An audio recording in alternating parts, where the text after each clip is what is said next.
Okay. All right. Yep. All right. So welcome back to public session.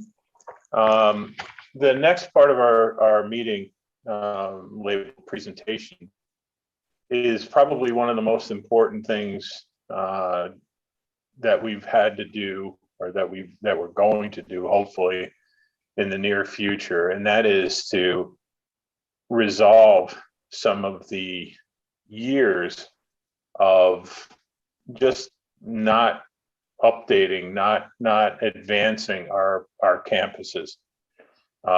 As you've seen, to members of the public and our board, you've seen in the last few weeks of the cracking pipes, the heating system failures, the poor condition of our buildings.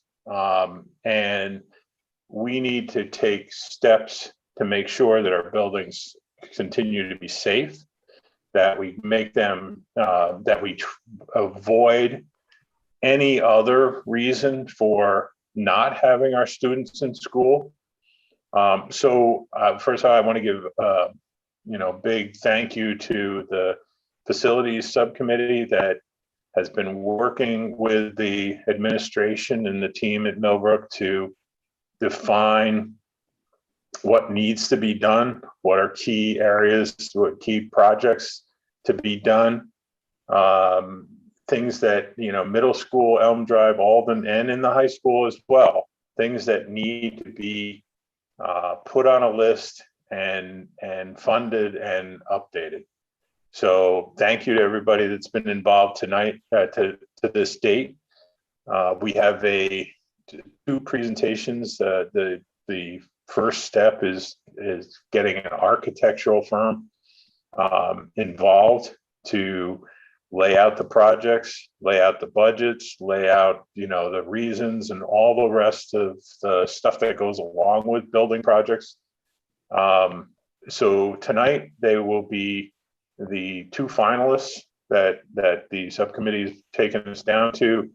We'll be doing presentations on their capabilities, on their vision, and on their process. So with that, Elliot or anybody that was on the subcommittee, do you want to add anything? I just want to welcome the BBS team to our board meeting tonight. And again, just echoing what Perry said, thank you to the committee. It was a big lift, and I really appreciate all the feedback and the different perspectives we had in the process. So thanks for that. Team BBS, are you ready to go? We're ready to go. All right, so we have Brian, I'll let you introduce your team, and the floor is yours. I think Kevin is the co-host to present on your behalf. Is that correct? Yes, but I think Brian's got it. Elliot, if you could just share the screen with us, we'll bring up the PowerPoint. Oh, you guys are going to do it. Okay, I'm sorry. Cheryl, can you switch that up? Thank you. Got it. Appreciate that very much. Thank you. Thanks for having us tonight. My name's Brian Manning. I'm the guy right here. And I've been an architect in the state since 1988. I know that blows your mind because I look so young, but it's the truth. And I've been working in the K-12 space the entire time. Elliot and I have worked together before in past life, so I've been around the neighborhood too.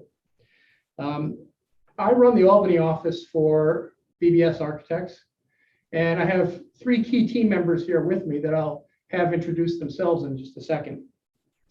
A little bit of our layout, we're going to introduce ourselves, and then we're going to go to our PowerPoint, and our PowerPoint is set up to hit the 6 bullet points that Mr. Garcia asked us to expound on. We're not limited to those. We're going to present those because that's what you asked to see. And then when we take questions, we can bring up other things.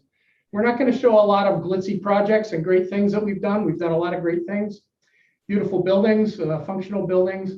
You can see those in our proposal. You can see them on our website.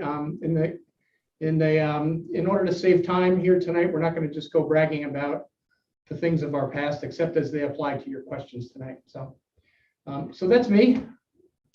Hi, good evening all. My name is Greg O'Connor. I'm an architect with BBS Architects. I am the Director of Architecture for the Albany branch. I've been with the company for 15 years. I'm a licensed architect. I handle the day-to-day production, coordination with clients, design, construction documents, everything on that technical end of things. So it's nice to meet you all.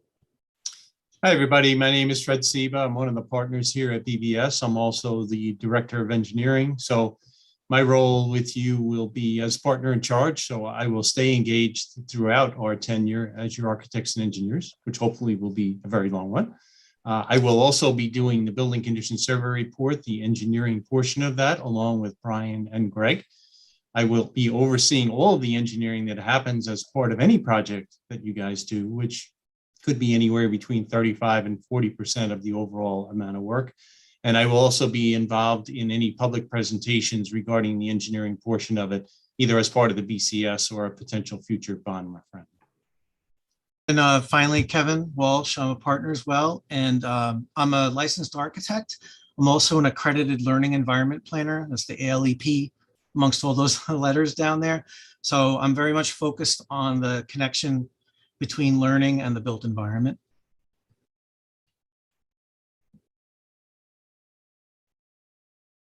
I just want to point out quickly that the four of us are the team members that you'll see throughout the project. There are other people shown in the chart that are key individuals that will also be with the project throughout, but then employees will come and go in the project as expertise is needed from different people. We have 75 professionals in the office, and when they're needed, we draw them in. So that chart is really much larger than what we're showing. So just to tell you a little bit about BBS very quickly, I know we only have about 15 minutes to present this evening. We're a full service architectural engineering firm. So we have architecture, landscape architecture. So that's all athletic fields, sites, etc. We have all the engineering trades, mechanical, electrical, plumbing, as well as civil. We have technology design. We have security system design. We have asbestos abatement design. 95% of what we do is in the K-12 schools market in New York State. And the other 5%, most of that is in public libraries and or municipalities. So this is what we do. We've done over $3 billion worth of educational projects in New York State. So we know state education department, we know contractors, we know pricing, which is quite a challenge now with COVID, including availability of materials. As Brian said, we're over 75 professionals in the 2 office locations. We are experts regarding state aid and maximizing state aid. In fact, Brian is our liaison with the Albany SED. In fact, sometimes it's as simple as renaming a room in order to maximize state aid. We also have a very long-standing relationship with state ed. We are one of the few firms in New York State that is a third-party reviewer on behalf of the state education department. So we actually review projects for them and then report back to them and have the ability to sign off on them. Okay, I think I'm up. So quickly, kind of a snapshot of what we'd like, is the traditional model of the double loaded corridor. And this is just a generic example of that as a traditional, obviously series of boxes, and it's useful for what it is. Go to the next one. Same footprint, very different way of approaching it in terms of how to decompartmentalize space, and that the built environment, whether it's the building itself or even outdoor, as we know now, supports the activity of learning, obviously, rather than warehousing it. And we could talk for days, but I'll stop there because I know we're short on time.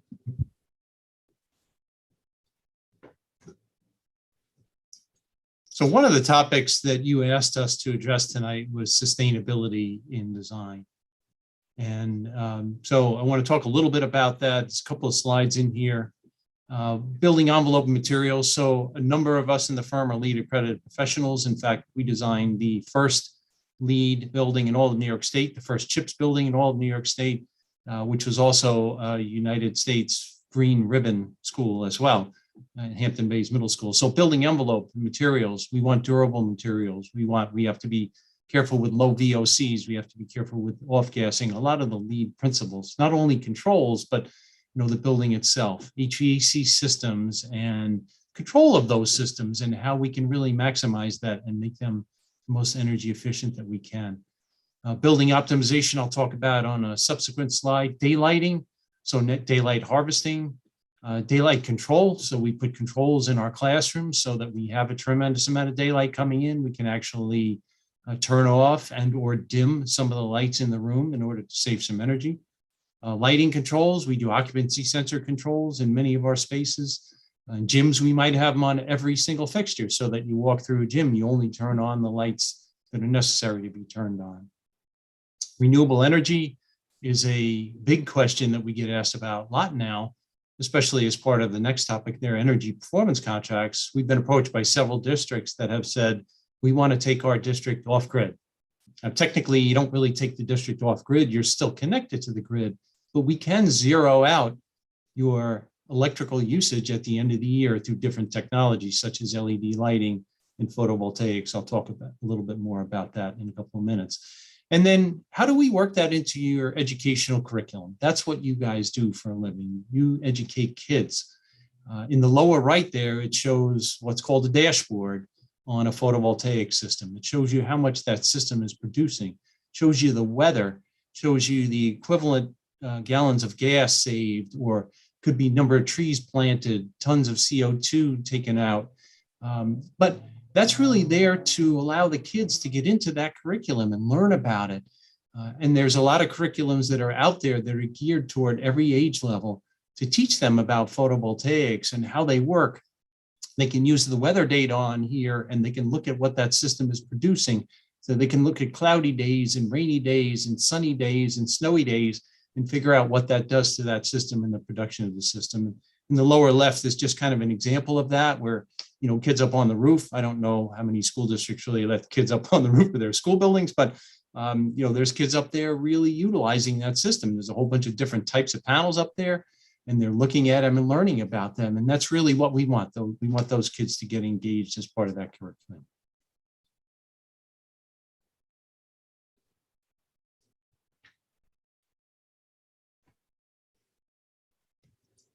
So just some different slides here showing some of the renewable energy and some of the sustainability that we've done. The upper left is a carport photovoltaic that is becoming much more popular now that the payback on PV systems has dropped below the 18-year SED threshold.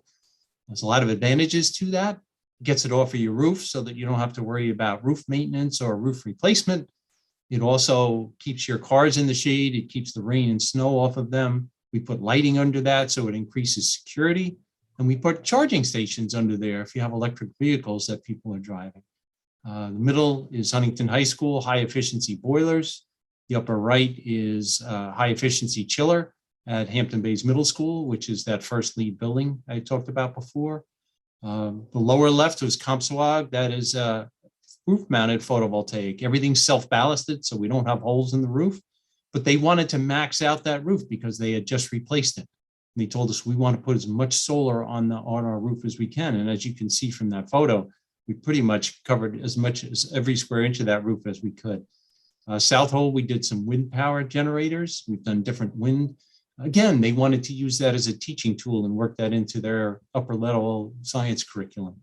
And in the lower right, that's just a screenshot from the DDC control system in Hampton Bays, showing an energy wheel with energy recovery ventilation and dehumidification in it. So just all different things that we do for sustainability and renewable energy as well.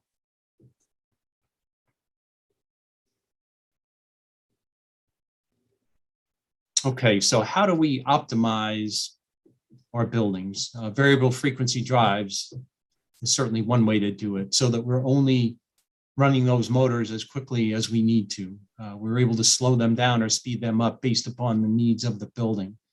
You know, more higher efficiency HVAC equipment. You know, we pay a little bit more for higher EER, but when you do a cost benefit analysis of it, it actually proves out to have a very quick payback. So sometimes as much as a third less of the energy and fuel are consumed because of equipment like that. Talked about VRF, I think last time, variable refrigerant flow. And again, one of the issues we have in a lot of our buildings is humidity control. Our buildings are so tight nowadays, R values, tight windows, things like that, that we have trouble tracking humidity and keeping it low. VRF allows us to slow down the refrigerant flow, allows the systems to run for a longer period of time, and allows us to dehumidify better. Night setback, we want to make sure that we're not running in daytime temperatures at night. Runtime optimization on things like burners, on compressors, on rooftop units, as well as walk-in freezers or refrigerators. outdoor air reset, which you can only do on hot water systems. And a lot of your buildings have steam in them, but you do have some hot water systems as well. Security system integration, it's another interesting one we do a lot of. And that's really, if you want one button lockdown, it's taking your PA intercom and tying it into that so an automatic message gets generated. Same thing with telephone, interactive boards so that a message comes up on the board to let people know that you're in a lockdown mode. CCTV, security, turning cameras on, making sure that you're looking at what's going on in that building. Card access, disabling that to make sure that an intruder that has maybe a card access point can't get into the building at that point. Door ajar systems, all of those systems fully integrated so they're working in conjunction with one another.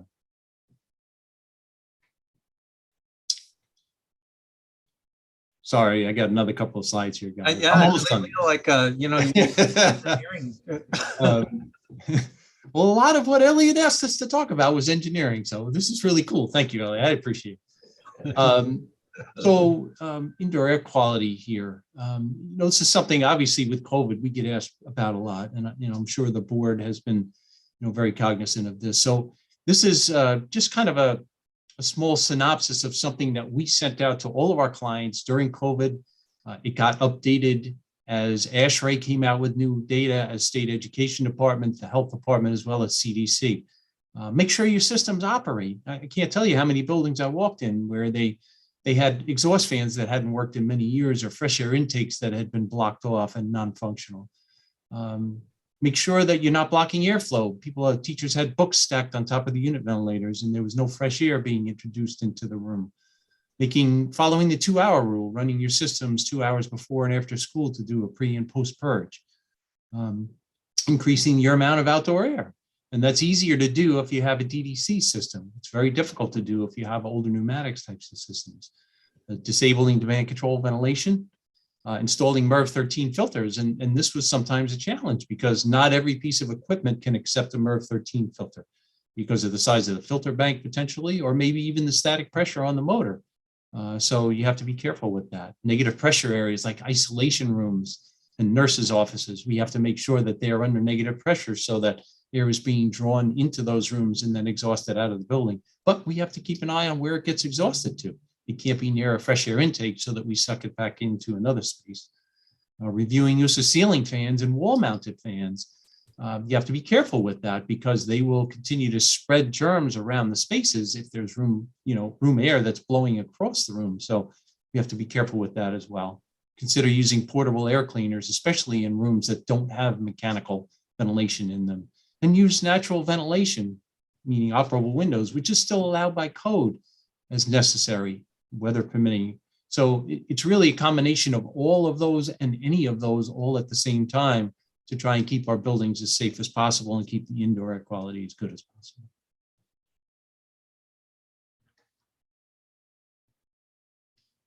Getting into building envelope improvements, obviously it's so critical to indoor environment, energy efficiency. We've done plenty of projects, roof projects, window replacement projects, even on historic buildings. But a lot of schools have so much fenestration on the building. It's such a critical item to get right, both for infiltration, for comfort of the building, daylighting. Here's a couple examples that we've done. West Islip on Long Island, Amityville High School, middle school windows, Riverhead windows, Riverhead School District, and this one on the right was the Great Neck School District, which had a historic building. So large portion of the building we've got to get right. So one of the bullets was design philosophy. We like to combine the practical with the extraordinary. And we're going to get into the two sides of this chart. They come sometimes in equal measures. Sometimes the practical is more important. The extraordinary is more important. Depends on what you're building. So on the practical side, on the right-hand side or left-hand side, I'm sorry, I'm going to ask Greg to go through that. And then Kevin is going to jump in about the extraordinary. And you're going to see how we meld the two together to make a project. So on the practical side, as Fred had mentioned, Fred and I will be doing the building condition survey. That's such a driver for projects. Obviously, we have to prioritize what's needed. We develop that. That generates projects. That generates a list of what's more important. Obviously, Fred had spoken to the energy performance projects that we've done. We work with demographic studies to do capacity driven projects, and then obviously all the engineering building systems, how to understand that and implement it into a building, so critical. And then obviously get into your code items, staying up to speed with new codes from the state, new SED regulations. We're always trying to stay on top of that to be as up to date as we can. So all of those are the quantitative things, and it's always important to be mindful not to forget the basics, because no matter how cool a space is, it's no good if the roof is leaking all over it, et cetera. And so we've got to make sure that we've got the bases covered. And then getting into more qualitative and focusing on students, student-based design, student-based learning, student as a resource, and how that affects space planning in both space and time, right? Because some of this is scheduling, tying in with curriculum and space, and all of the other qualities that you like to derive out of the student experience while at the buildings, and also obviously for everybody in the building. So activating the learning environment. And I'd love to talk for days, but I'll wait for questions if you want more than that.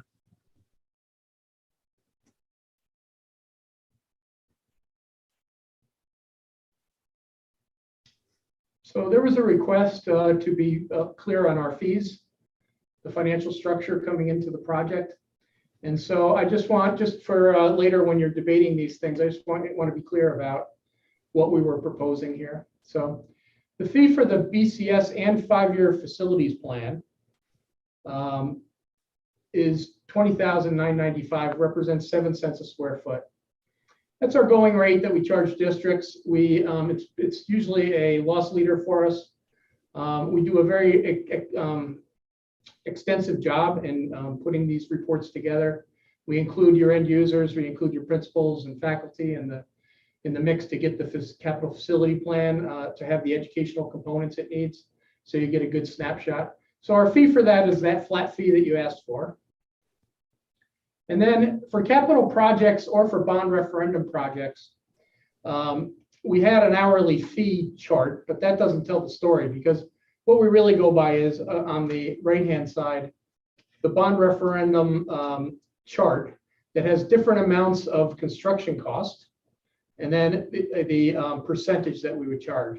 So if you have a $20 million project and over, $20 million, $1 and over, let's say, we're at 5.75% of the construction cost of that project. If you're just doing a small project, like say a $2 million and $1 project, then we're at 6.5% of the construction cost for that. So just so that you can compare with the other firms, and if you still can't make a direct comparison, please contact us and we'll share more clarity on this. Okay? I think one thing I want to point out about the building condition survey is you were talking about earlier, you have issues with your buildings, and we do them a little bit differently, I think, than our competition. So it'll be Greg, Brian, and myself that'll actually be walking your buildings. We walk with an group of architects, as well as engineering. So we send out a questionnaire before we even walk the buildings. We allow you to fill it out, talk to us about what issues you have with your buildings. Then we come and we meet with the head custodian and facilities. So we'll sit with Elliot and his team.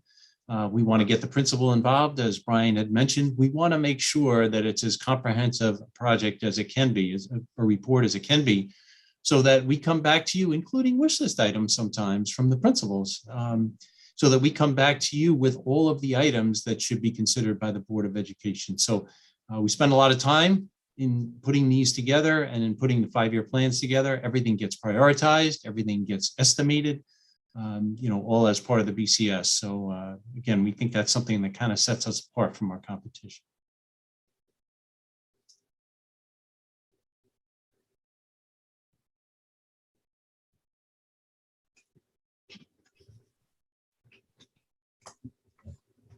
Okay, so I think we made our 15 minutes. How do we do, Elliot? Do we, sorry, I know we rushed a lot of information, but. No, that's all right. I appreciate you holding to the time. So we've got about 10 minutes left, give or take. So I just wanted to ask a couple of clarifying questions, and then thank you for sticking to our hot button issues for sure. Makes our process a little more helpful. So let's talk about prioritization of work. As you understood from Mr. Hartwick's comments and then from our brief discussions previously, our needs will very likely exceed our means. And what are you poised to do as a partner with us to help prioritize the growing list of needs that we have in our district? It seems to be growing every day, especially in this bitter cold. So our priorities, our reports are priority 1 through 5, and priority 1 being health and safety and or code requirement. So those are the highest priority type items. Then it goes down all the way to priority 5, which is more of an aesthetic type item. So every item in our report is prioritized by us. From an architectural engineering standpoint, we have a definition of priorities so that you can see where that fits in. But we also want to know what your educational priorities are. And whenever you put together any kind of a successful project, there has to be a combination of the basics, as Kevin mentioned, and the extraordinary. So sometimes when you put a project together, you want to get people behind it. As much as I'd like to think that they would be behind boiler replacement and controls, I know that sometimes they want to see a track or a synthetic turf field or science room renovations or STEM labs or things like that. So those are prioritized. Those are all part of that.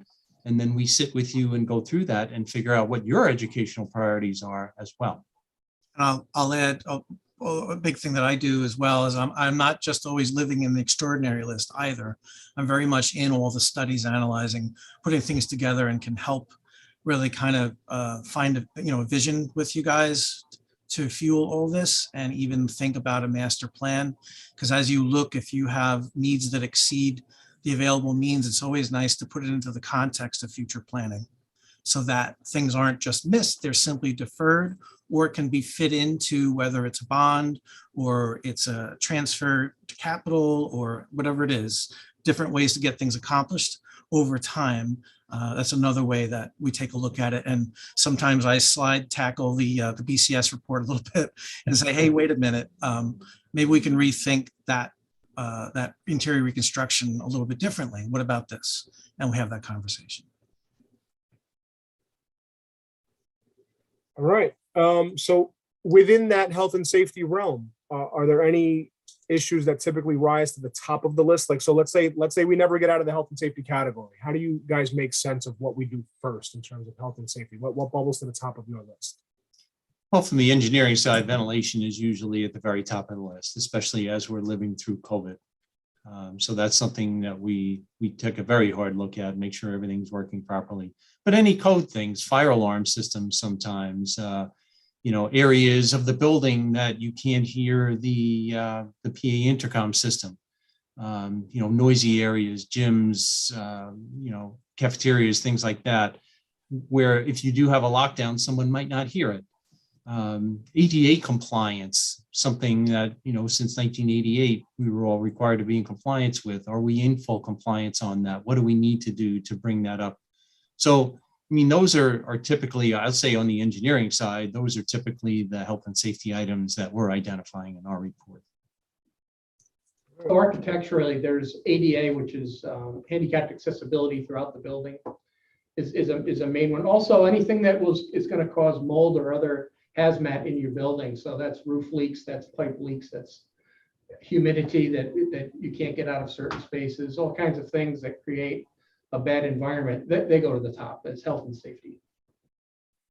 All right. I wanted to jump back. In your slide presentation, you showed a couple of layouts where you redefined or redesigned an educational space from the typical box classroom layout into that interactive kind of multi-purpose space. So first question, or first part of the question is, have you been able to successfully retrofit something like that in a mid-century building? All of our buildings were built in or around the 1960s. We understand that the miracle mineral is throughout the building, how these things are fortified and built in ways that are not meant to be taken down or moved around. So has any of your work been done in buildings of our age and construction type is my first question. And well, I'll let you go there and then I'll ask a follow-up. Yes, and older. Yes, and half levels and multi-stories all over the place. So usually I always like to say a lot of those types of buildings like to fight back you know? But again, it's a matter of balancing what you're trying to accomplish too, right? So one thing is there is no, people love to say 21st century. I like that, but I think we're moving a little past it as well. There is not a 21st century classroom that comes in a helicopter and drops down. It doesn't work that way. It kind of works from how you want to use it, and expressing what you're trying to accomplish from an educational point of view. So the classrooms can either be looked at individually or in groups, zones of the building. Take a look at your larger areas. Generally, libraries are typically left behind, about 20 or 30 years behind where the evolution of libraries are going, and on and on. And then varying with different age levels, different schools, what you're trying to accomplish. Okay, so the follow-up question to that is, can you give us some examples of something that you've had a high level of success with that's been really impactful to the instructional process? Like give us an idea of a project that you've completed that's, without it, they couldn't teach the way that they wanted to teach. You know what I mean? Like something that was really programmatically impactful. So I would start Green Acres Elementary School as a K-5 in Scarsdale. And we actually, it was, I think, from 1918 through 1965 and into 2000, there were about 5 different additions to this old building. And it was spread out and had just a lot of little compartments and things. So we were able, in that case, to rethink the whole building and put an expansion on it to give them all the different types of spaces that they wanted. For example, instead of just a cafeteria, it's an instructional space for most of the day. And the key to that is having storage nearby to change the furniture. So people, a lot of times will say it's a multi-purpose room, but you're stuck with what's in it because there's nowhere to put it when you want it to change to something else. So they're able to kind of balance out programmatically with that building. We looked at the building as a whole, rethought it, and then tried to find the most effective way to do that without going crazy. So it was a minimal addition, but that building is completely different now than when it started. That's an elementary school example. We're in the midst of a high school example in Briarcliff Manor. That project is just getting into construction documents, kind of reinventing the entire core of the high school to be a learning exchange. So it's the fusion of library with mentoring and cafeteria, seminar spaces, breakout spaces, and all those types of things that you might start to see more in higher education as a connection point back to high school and public school. All right, thank you.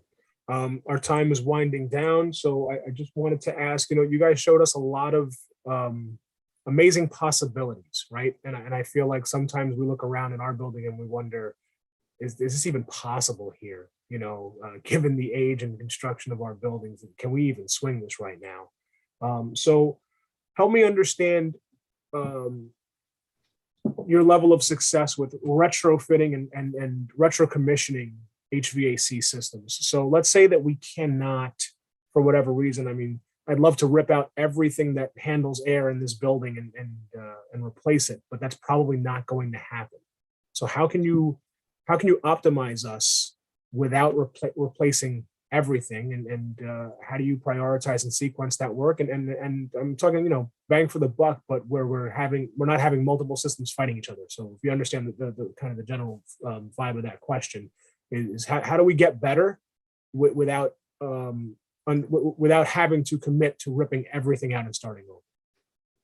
So it's an interesting question and something that we wrestle with on a lot of our buildings, because we deal with buildings from the early 1900s all the way through the 50s, 60s, and 70s. And the old adage that they don't make things like they used to is actually very true. So you get a unit ventilator from 1955 that's made of heavy steel case. And a unit vent is a pretty simple piece of equipment. It's a box, it's a fan, it's a coil, and it's some controls and an outdoor air damper. So if we can refurbish that unit ventilator, put new controls on it, make sure that everything is working properly rather than replace it, that saves that piece of equipment, and it's going to be more durable than anything that I could specify and give you nowadays.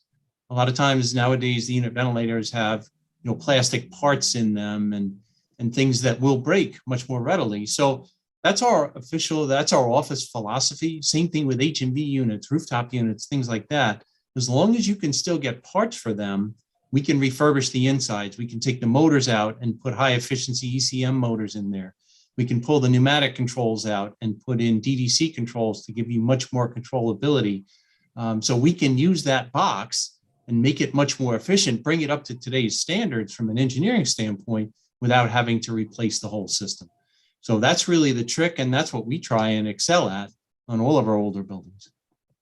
And at what point would you figure out, what can be repurposed and what needs to be ripped out? I mean, is this something that we can do as part of the initial BCS type survey, or would that be a deeper dive done after the fact? No, it would typically be analyzed as part of the original BCS survey, and I would ask you things on your unit vent. Sometimes you have an older vintage unit vent, you can't get parts for it. Then we don't have a choice. We have to replace the unit vents. But if you can still get parts for that, then we can refurbish that unit vent as long as it's in serviceable condition. I've seen them where they were really rotted out or rusted out, rooftop units, HMV units, they just couldn't be salvaged. There was no way we could reuse it. But in most instances, it is a piece of equipment that can be reused and updated and brought to new life. So we would evaluate that as we walk around and do our BCS walkthroughs. All right, very good. Board members, administrators, anybody have any additional questions or clarifying questions you'd like to ask the group? Just a question about, as we move forward, there's more and more talk about, how do we provide additional educational services? Some probably involve summer, summer schools, summer camps, whatever. And our buildings at this point, I mean, there's almost no air conditioning, very little humidity control. I mean, do you guys been experienced with or at least taken a walk through our buildings to see, we get the presentation that shows, oh man, here's all this, look at this really cool stuff. And then we find out all we can do is dig a trench, for $20 million. Have you guys looked at our buildings, from a high level? Do you understand, the physical condition of our buildings? Well, we have looked at your previous BCS. We're familiar with the issues that you have there. We obviously haven't done a full BCS walkthrough on your buildings yet, but we hope to. And you're not alone. You're in the same place that most school districts are in. They have very little air conditioning. And it's probably, as a district looks at long-term planning, bond referendum planning, that's probably the number one question that I get asked on the engineering side. How much does air conditioning cost? How can we accomplish it? We have some window units. We don't really love them, but do we have other choices? Can we do ductless splits? Can we do unit vents with air conditioning built in? Can we do rooftop units? What else do you have for me? And a lot of times we'll put all of those scenarios into a BCS and we'll give you those different scenarios. I will tell you off the record. Oh wait, we're live on YouTube, aren't we? Maybe I can't tell you off the record. Nothing off the record. What most districts do is, they put window units in there. If I design that window unit and send it to the state education department, it's a very different window unit. Window units typically don't bring in a tremendous amount of fresh air. So what state ed makes us do is we have to interlock it with the unit ventilator or your fresh air source, which means it has to be a larger unit. It has to have a communication module associated with it. So it costs a lot more money if we do it that way. You can do it if you install a window unit. You just have to make sure that you run your unit vent so that you're bringing in some fresh air. Now, I know that seems, counterintuitive to do that, but, whenever that space is occupied, you have to introduce some fresh air. But if that window unit is sized appropriately, that's something that you can do, and it will do a good job dehumidifying. So there are cost implications to all of those, and we'd love to talk to you about all of them. Well, and then one other, for all these controls, one of my biggest concerns is cybersecurity. Do you guys provide that as part of your engineering work? Do you have people that focus on, you know, eliminating denial of service and all the rest of the nonsense that goes on today? Yeah, we do.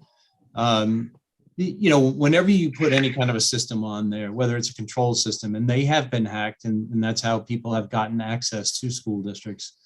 You're absolutely right. Those are going on a separate VLAN. Those typically would go on separate switches. They'd be on separate ports. So there would not be a physical connection to your network, and there would not be a virtual connection to your network. So that would be done for any type of a system that we add. CCTV security cameras, card access points, those all get installed the same way so that they don't have access to your servers. So yes, we do have people that do that, and we would make sure that you are protected from that. Okay, thank you. Just one other quick question before we let you guys go. Let's talk about project scheduling and impacts to instruction. How do you, can you give us an idea of what are some of the things that you would employ to get this large volume of anticipated work done without displacing or otherwise disrupting our students, or minimizing that disruption to the best of your ability? Well, I think any work, some work is summer sensitive. It has to be done in the summer. You have a lot of vinyl asbestos tile. So if we're renovating a space and we have to do abatement, you know, that's not going to happen during the school year. That's going to happen either during a vacation period or it's going to happen during the summer. Boiler replacement, you need some of that. That's going to happen during the summer. So certain things have to be locked into the summer, but a lot of things can be done after hours from 3 to 11. So we can do fire alarm system replacements and lighting upgrades and things like that. So things have to be looked at individually, but you know, depending upon when it can be done, if it can be done during the school year, there's usually cost of savings associated with it, because we try and get all of our contractors to do $10 million worth of work in an 8 or 10 week summer. It gets very, very expensive. So if we can spread that out, it makes it easier for them and it makes it less expensive for you. So we're always looking at that. Brian, you guys want to jump in at all? You have any comments on that? Yes. If you're renovating spaces, then obviously we will schedule some of them that can get done in a summer. So typically on a project, we have a first summer that is abatement, hazmat, and making sure the contractors are ordering all the equipment and supplies they need. For the second summer, where you're going to hit a space where you're changing the whole space around, you're moving walls, windows, and doors. They have the doors, they have the windows, everything's approved. When school gets out, they can hit it hard. That first summer, it's critical to get all the hazmat done and get that all out of the way, and whatever else they can do over breaks. But the key thing is to be ready to go that following June and get a lot done during the summer month. And it has a lot to do with if you have swing space as well, how willing you are to swing people into different areas or even different buildings. So that all plays into it. All right. Any other questions from Team Millbrook? All right, BBS, thank you very much for coming. I will be in touch soon. Okay, thank you, everybody. Have a good evening. Thank you, guys. Thank Okay, you. gentlemen, thank you.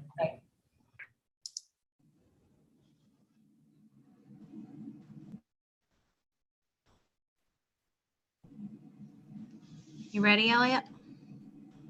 I'm ready. If they're in the waiting room, we can go right into it.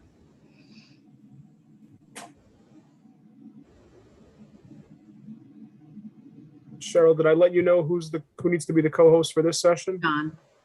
John, okay, thank you.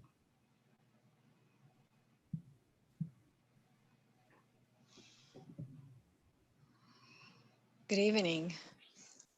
Hi, everybody. I see Ellen, Andrea, Garrett, John, Garrett twice, maybe 3 times, and Nick. All right, and Matt Riley. Is that everybody? All right. So, And John, you should be co-host. John, I understand you're going to be running the slideshow, so you should have the privileges to do so. I did share your contact card with the Board of Ed and the administration in the room. So I will, unless there's any introductory statements or questions. All right. Great. I'll let Can you guys- everyone see my screen? There you go.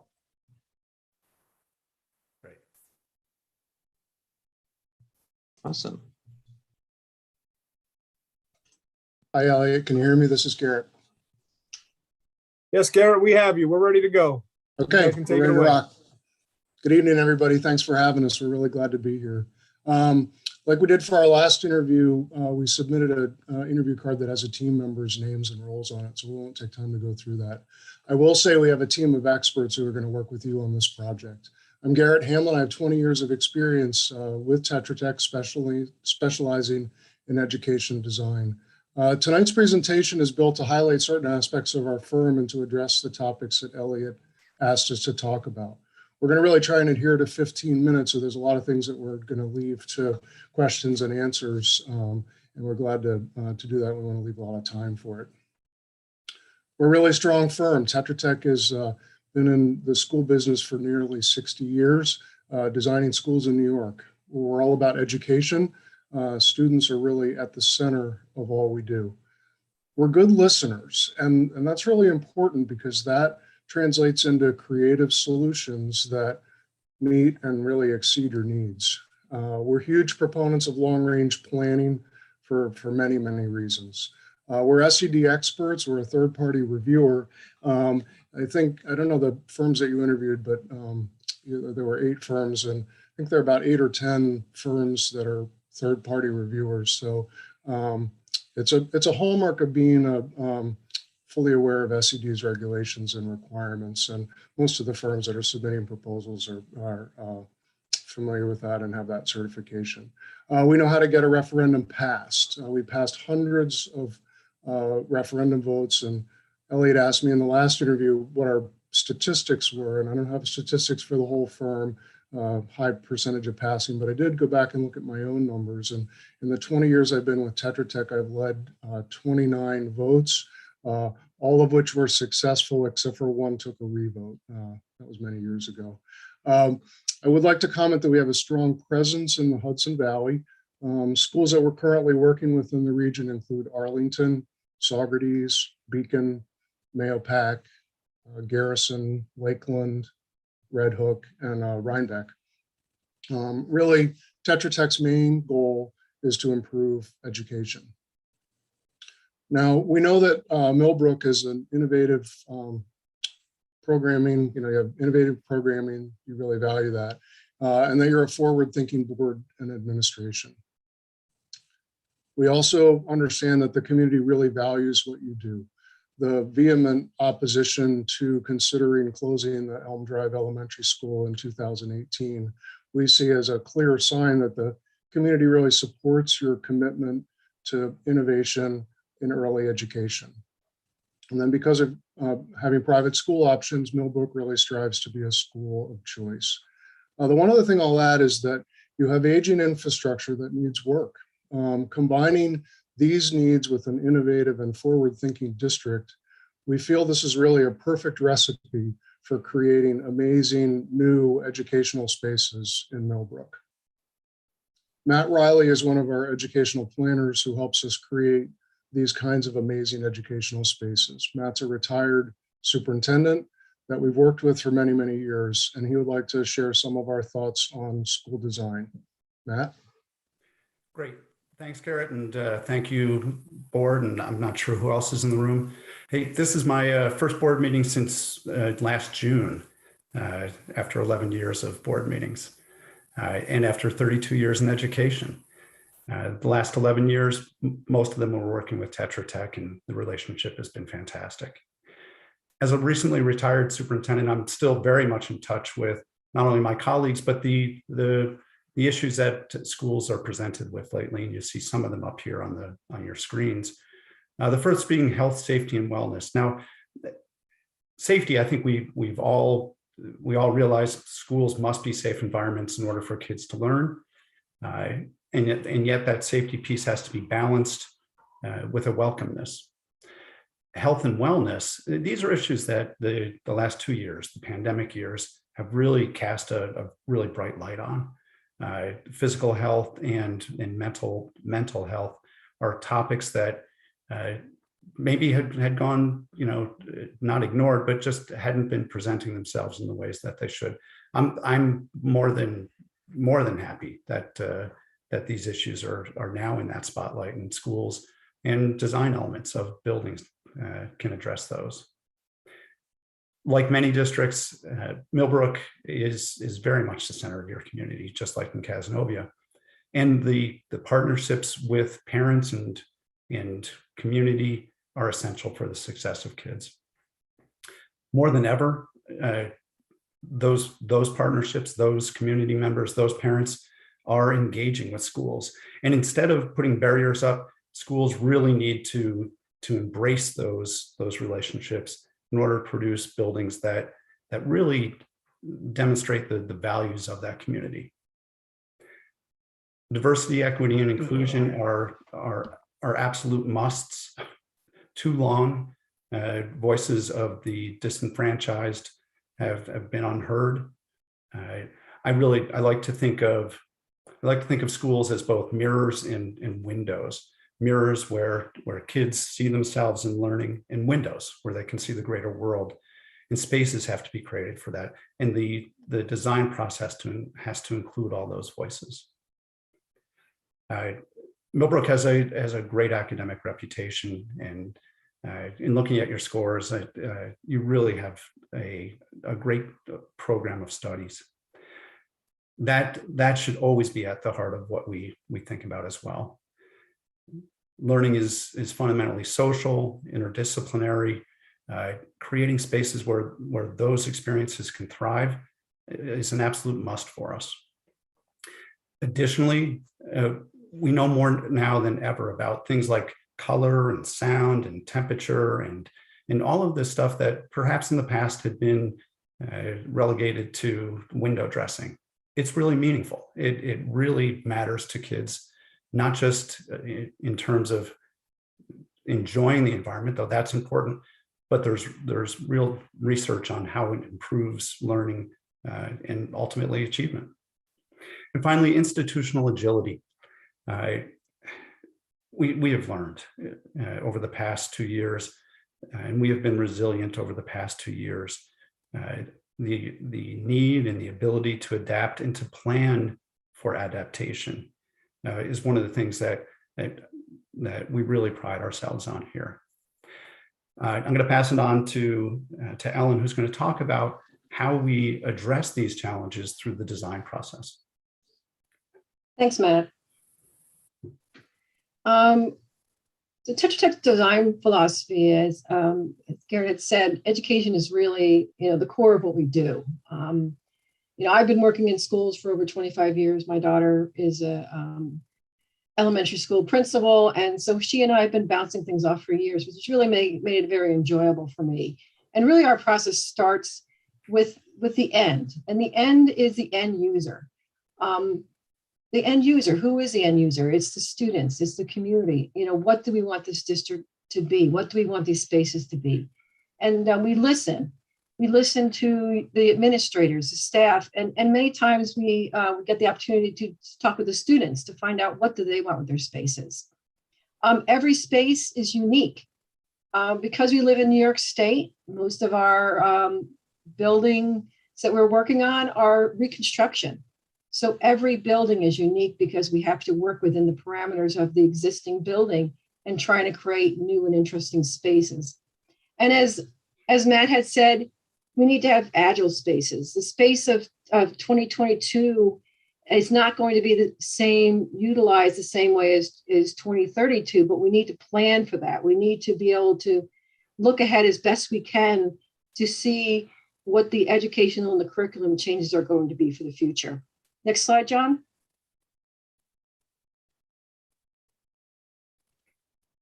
And as I said, the start is pre-ref. We work with the district on the pre-referendum to make sure that we can show what your desires to the public and get their buy-in. That's very important, and we use these to work through the process. This is the first step towards the process of listening and working towards a future space. Next slide. This one here doesn't look very special. It's just some offices, a couple moved walls. But I want Matt to talk a little bit more about how listening was so important for this space at Casanova. This one, Alan, really is close to my heart. This space has everything that the end user wanted and nothing that they didn't. The meetings that went on between the counselors, the social workers, the school psych, our mental health coordinator, and the input that they gave, it gave them incredible ownership, and it made the space exactly what they needed to make a difference in kids' lives. It might not look exciting, but for me, it's incredibly exciting. Thanks, Matt. John, if you can go to the next slide. Another representation of a similar space. This is a main office guidance space in Ithaca. But again, it's totally different, and it depends on what the district wants. What is the environment they want to portray to the community and to their students? Next slide, please. You know, this is a fun one. Again, the building is not just the interiors. It's what are the students going to be utilizing when they go out to play, when they have downtime. This is a playground at Casanova, which incorporated multiple different types of surfaces so that children can have the opportunity to play multiple ways. They can utilize it for a turf area. And as Matt has told me many times, he can't believe that we got a shot on our drone like this with no children playing, because it's used by the community all the time. Next slide, please.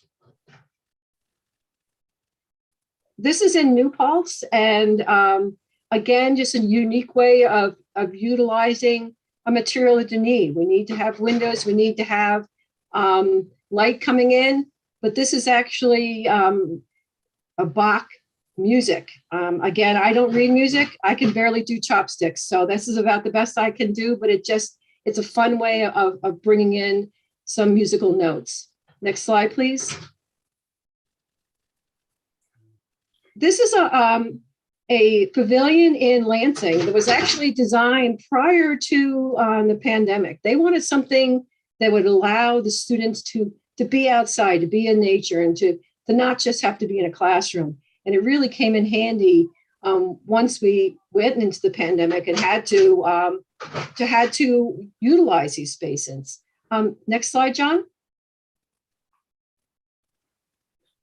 This is in Beacon Town. Again, a use of multiple uses of space. How can we utilize space for large group instruction?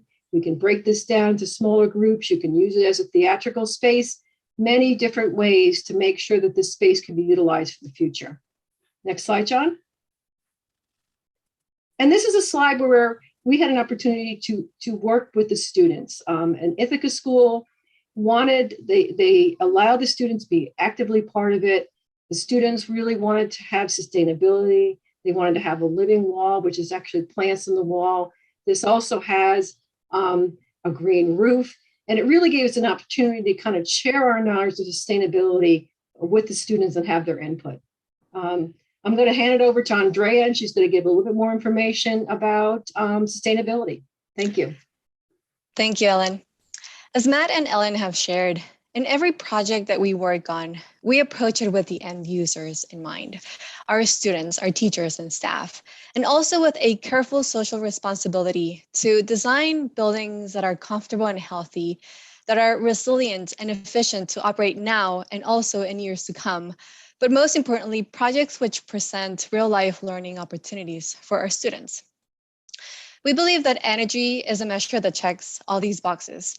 We also believe that there are a lot of opportunities in your district to reduce energy and operational costs by looking into measures that may include LED lighting upgrades, mechanical upgrades, including exploring heat pump systems, geothermal air source heat pump systems, and possibly the inclusion of renewable energy technologies such as solar photovoltaics, which again can serve as living laboratories, as learning opportunities, as you see here on the screen, for students and staff to learn how energy is generated.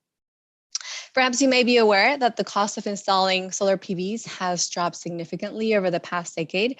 And there are various financing models that we can help explore for your district, as well as energy grants that we can help get your district access to. In the next slide, we feature some recent energy grants that we have secured for our clients. Garrison is a really good example. This district is in the process of installing a highly efficient clean heating and cooling system. You may be aware that Superintendent Mitchell was instrumental in leading the project scope development and in the successful passing of the building referendum, which led to the implementation of this highly efficient system. Recently, our Tetratex team has been able to secure an incentive of over $120,000 for their variable refrigerant flow system. A few other really good examples are the Hvac City School District, Enfield Elementary. It's in the process of designing and will be installing a geothermal ground source heat pump system. And we have secured over $190,000 of incentives for their system. And as I mentioned, there's various energy grants opportunities. Lighting is a popular one as well, and we've worked with districts to secure lighting rebates, as you see here. Now, we understand that the process for submitting and securing energy grants can often be an involved process, but that's what we're here. We're here ready to help you with making this process more streamlined and easily accessible for your district, as it has been for others, as shown in this slide. So now I will pass it on to John, who will be sharing some additional design opportunities that can help improve student performance. Thanks, Andrea. As a mechanical engineer, I follow the same design philosophy of starting at the end with the students. When students are physically comfortable, they're more at ease. They can relax, block out negative thoughts, and focus effectively on instruction. Every building and design need is unique, so each design is different, but every design should meet the HVAC design criteria on the screen related to thermal comfort, indoor air quality, and acoustics. From the pandemic, fresh air and filtration is something that is now talked about. A few years ago, I think only engineers, technicians, and the manager of the maintenance budget paid attention to filter Merv readings. And only engineers and technicians paid attention to fresh air. My wife is a teacher, and for many years had a unit ventilator in her classroom. I think most of us are familiar with a noisy unit ventilator. Noises are distractions to learning. UVs are the most common heating ventilating equipment for classrooms, but they are too often noisy. There are better solutions for classrooms and HVAC design, and that is something that we can help you with. Once the correct HVAC equipment has been selected and installed, the smart building controls make the system work properly and keep maintenance simple. Dashboards provide a quick status update for the entire smart building system at a quick glance. And smart building energy controls can minimize set points and also minimize equipment scheduling so that you are maximizing your energy efficiency. The quick diagnosis tools that are part of a smart system allow you to quickly diagnose and determine a potential and locate a potential problem. With all Tetra Tech designs, the focus of the design is to improve student comfort for better instruction. Thank you, John. John's a highly technical engineer. He's a gifted communicator. If you want to send him down to the weeds, ask him about thermal displacement ventilation, and he'll be glad to share a lot of details on that. We're here tonight to talk about a facilities evaluation. I want to share some information on our firm's finances and fees. Elliot asked us to talk about that. So we're going to do a top to bottom full evaluation of your buildings and your grounds. They far exceed what we do far exceeds the building condition survey requirements. And it'll be really a useful, valuable tool moving forward to prioritize and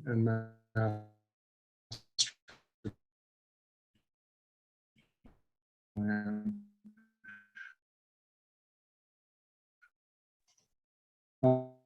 Looks like Garrett might be having some technical difficulties. There you go, Garrett. You might want to turn off your video.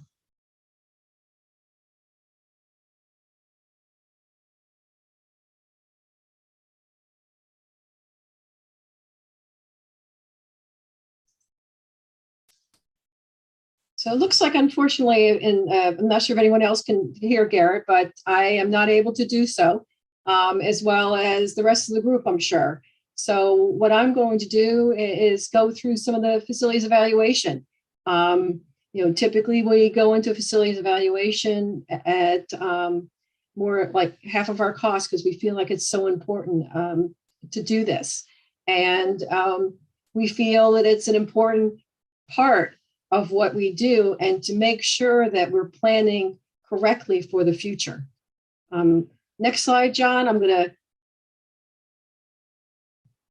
We use, part of our fee is a lot of diagnostic tools. We utilize, we have a drone, we have thermal cameras, various meters, airflow meters, light meters.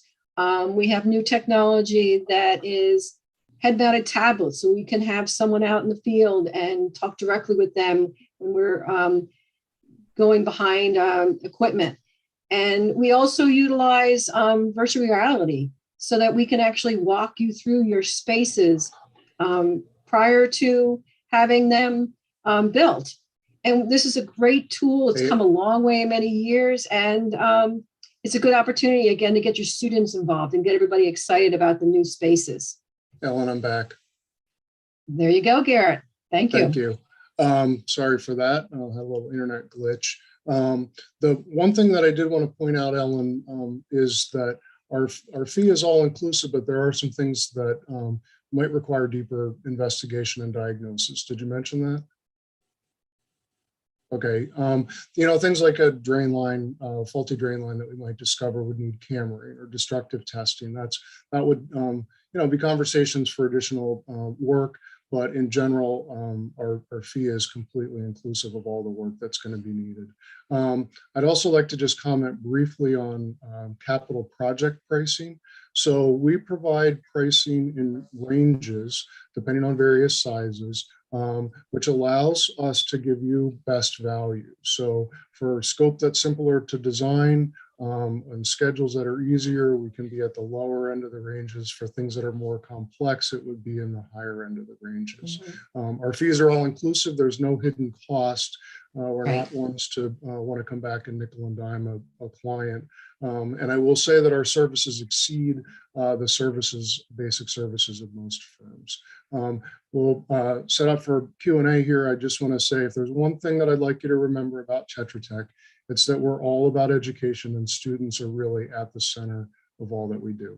So John, if you could move to the next slide, and Elliot, take it away.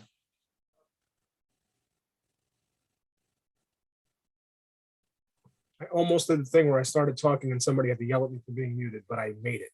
So, thank you, Garrett. Thank you, Tetra Tech team.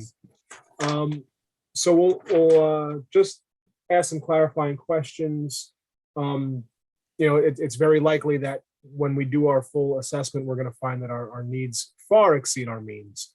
Hopefully not far, but it is entirely possible. So what would you do as a firm in a partnership with us to really help us drill down and prioritize that work? Sure. So John, if you could go to the detailed facilities evaluation slide for me, thank you.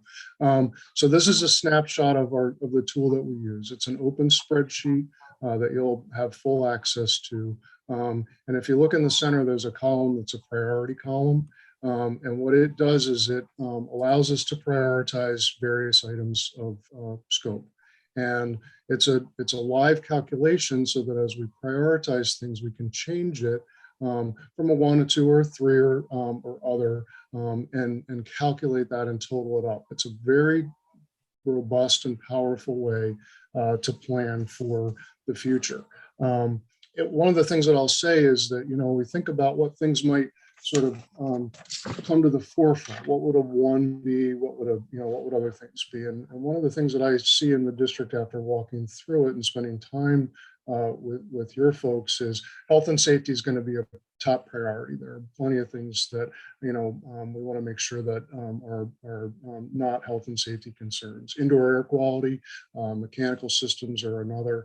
And then I would say, although not so much on the facilities evaluation side, innovative education items are really, I think, going to be top priorities that need to be balanced with the facilities needs. So spaces for your stream program, enhancing that, social emotional support, media centers. Those are the kinds of things that I think we would be having conversations about along the way when we prioritize things.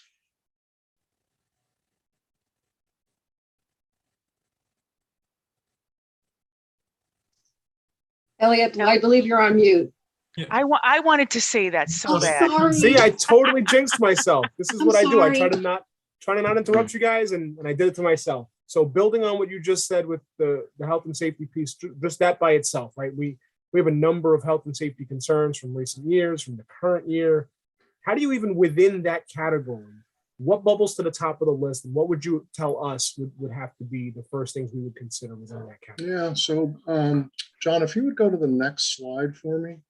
So Elliot, one of the things that the tool does for us is that it allows us to analyze things in categories. So this is the Red Hook Central School District, and you can see that they have real large needs in environmental comfort and health. So we would use this tool to help prioritize, and it's a very good graphical representation to be able to communicate to the public.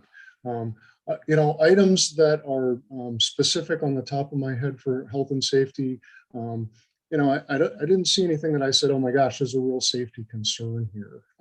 But I know from experience, lots of years of experience, that they're gonna be in the forefront of what we need to address. Very good, thank you.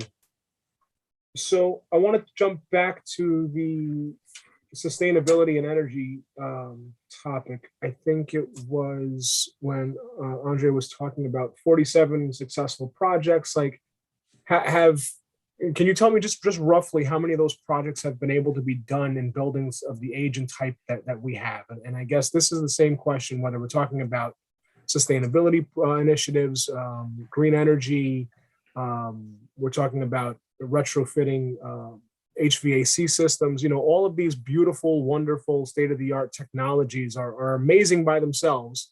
Mm-hmm. And then we remember that we are in a building that was built somewhere between 1960 and 1964.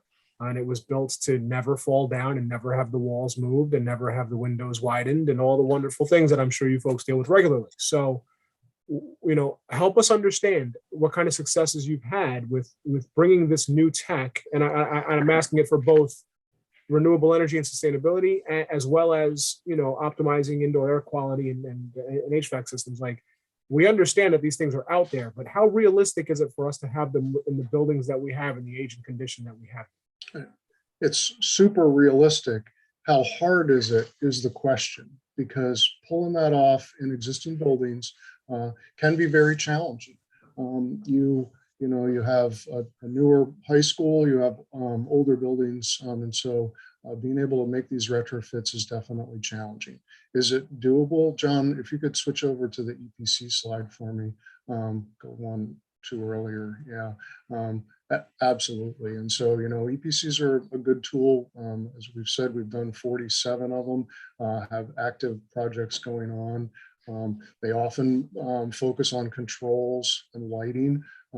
We're definitely looking to push the envelope on heating system improvements. John can talk about some of the advancements in HVAC work that we can achieve in retrofits and buildings. Sure.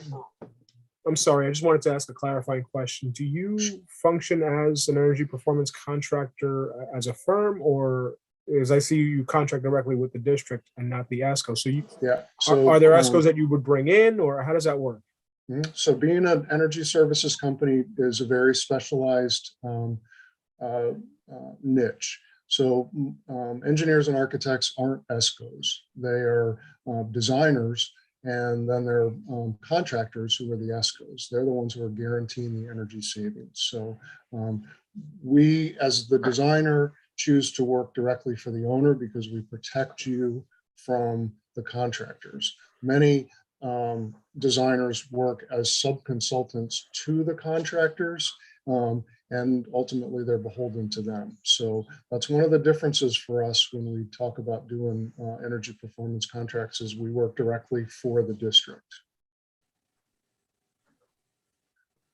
Thanks. I'm sorry. I didn't mean to interrupt John. I know he was going to. No, that's okay. add something to that. John, maybe just talk a little bit about the challenges of retrofitting an HVAC system in an existing older building. Sure. So thinking about retrofitting HVAC system, you're when you're trying to get more efficiency, what we're often trying to do is lower what either the steam or the water temperature that you're dealing with. So it's typically lowering the water temperature. That allows you to get more efficiency condensing wise. The other aspect is if you're trying to go geothermal or air source heat pump, VRF type system that you're not using burning fossil fuels, same situation. You need to lower the water temperatures that you're using throughout the building. So that's essentially just meaning bigger pipes, maybe different pumps, and also changing out the coils in the units. So by changing those things, you can still use standard equipment. You just need to have the bigger coils and the things selected to be able to operate at these different water temperatures. Takes a lot of planning to pull it off, Elliot. That would be I think the summation. So Absolutely. I can describe an EPC project that we're starting up right now, where I'm looking at trying to make sure that even though the building uses boilers and high temperature boilers right now, trying to design it so that the system only use 120-degree water rather than the 180 as standard, so that it can run off of an air source heat pump or geothermal in the future. Thank you, John. Very good. All right, and then obviously, we're a school district. Our most important priority is always the educational process. We saw a lot of pretty pictures and wonderful things. What do you guys as a firm, and whether that's individually or collectively, how do you feel you've made the biggest impact to program and instruction? And I'm looking for examples of things that you did as architects and engineers that changed how a district can teach, or did something that if you didn't do it, they wouldn't have been able to teach the way that they teach now or wanted to teach. So let's talk about impact to instruction. And if you could give us some examples, that would be great. Sure. Ellen, would you like to share some thoughts? Matt, I have some ideas, but maybe you guys want to start. I'd like to go ahead.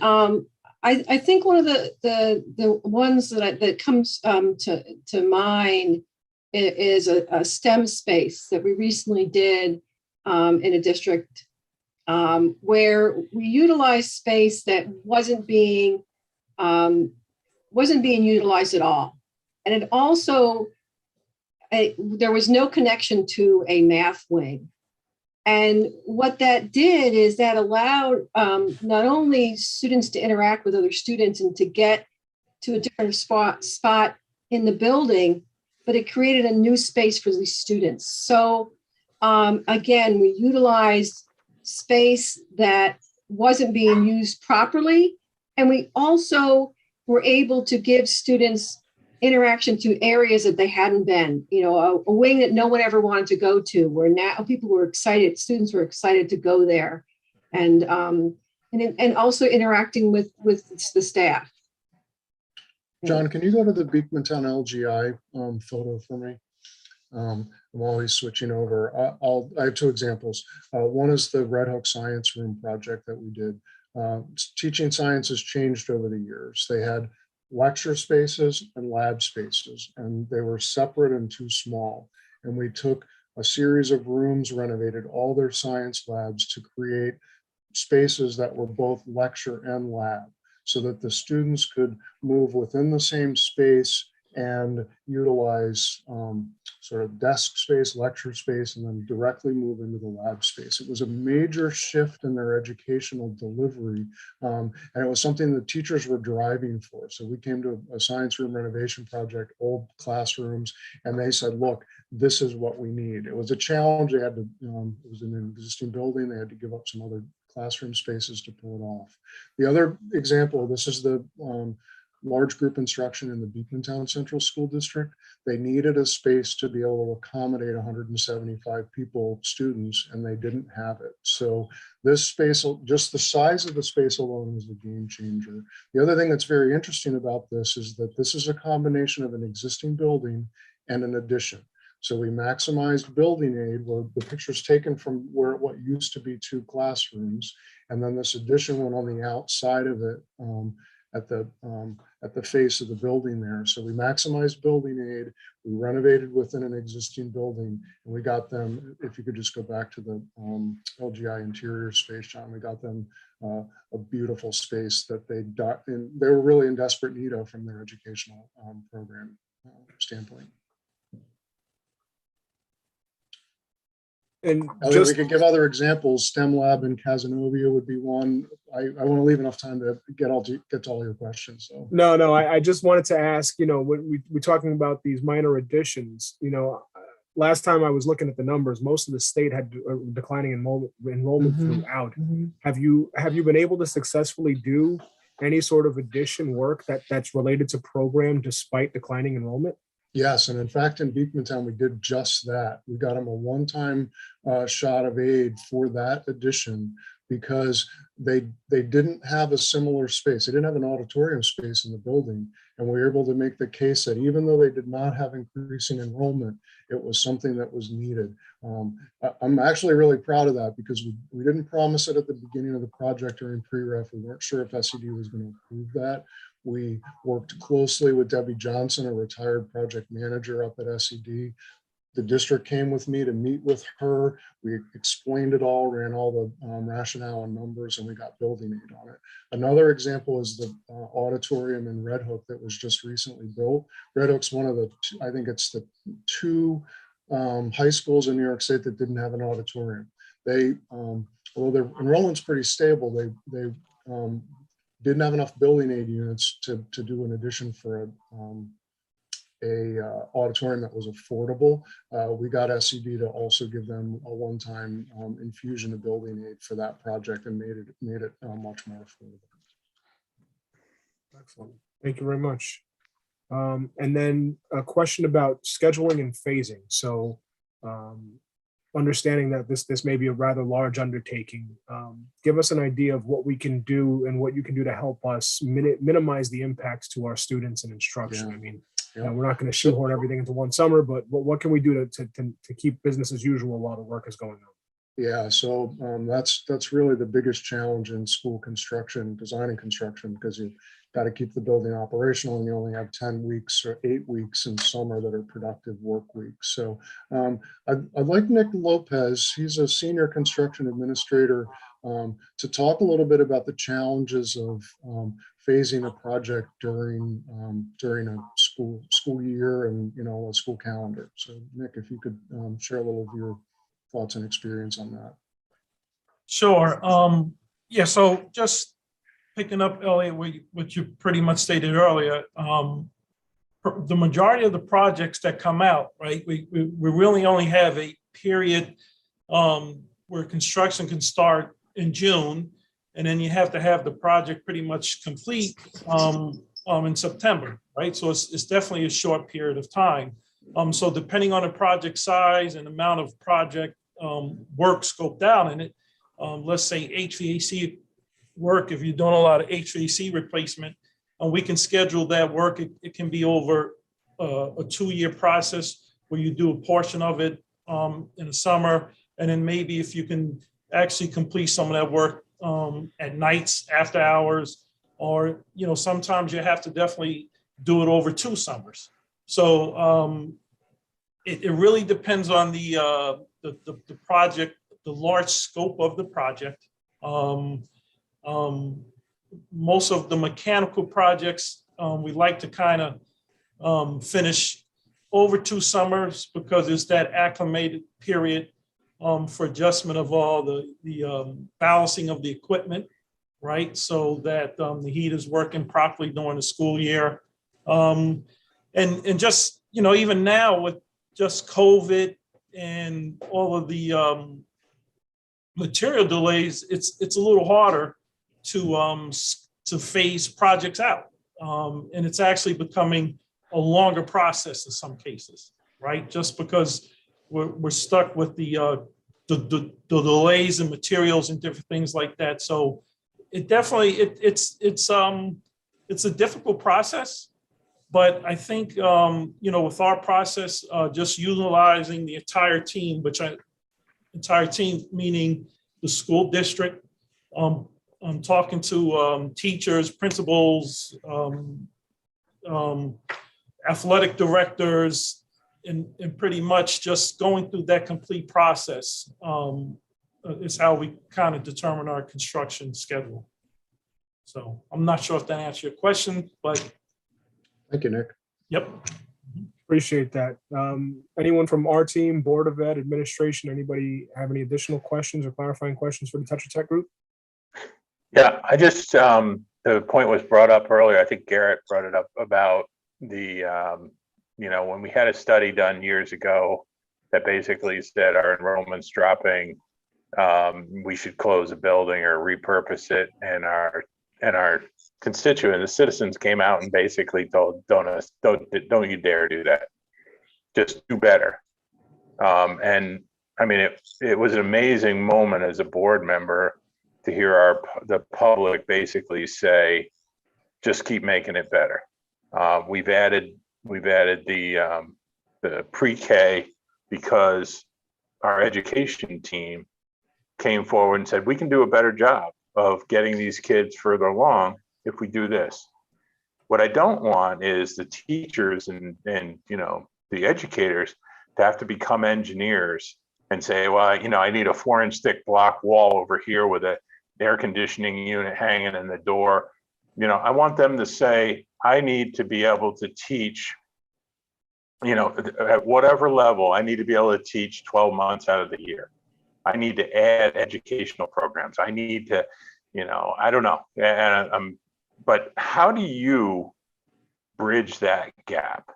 When Caroline comes in and says, we're going to teach 12 months of the year, not all students. I mean, we're not getting rid of summer vacation, please, but we're going to have programs for kids that need to catch up, and we're going to use every moment we can.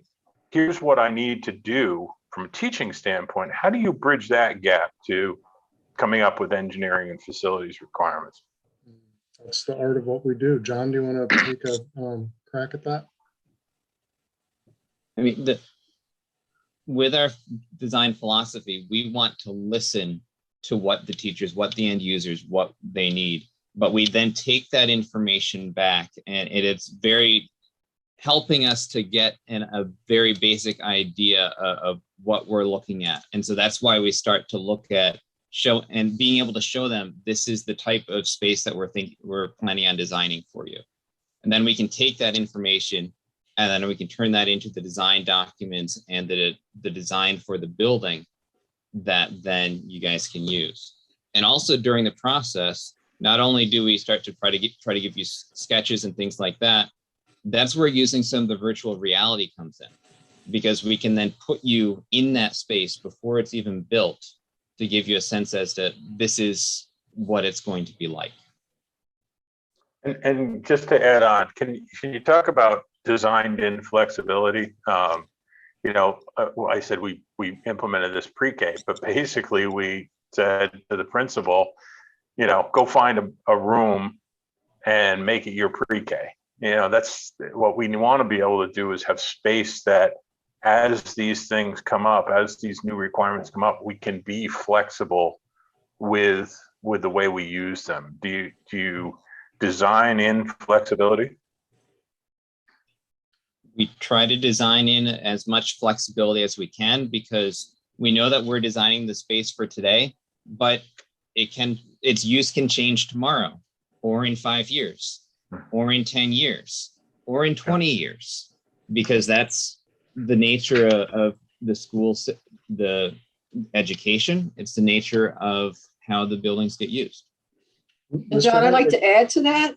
Yeah. You know, one of the things that it makes it a little bit more challenging from, I think, an educational standpoint is there's education has different requirements for the square footage that you have for a preschool, or the square footage that you have for a kindergarten, or different edge. So I know it's always a challenge within the districts to make those shifts, which is why SED was providing additional aid for some of the pre-K classrooms, and that's one of the areas where a lot of that comes into play. Even fluid, agile furniture that could be used for different things, and you can move it around.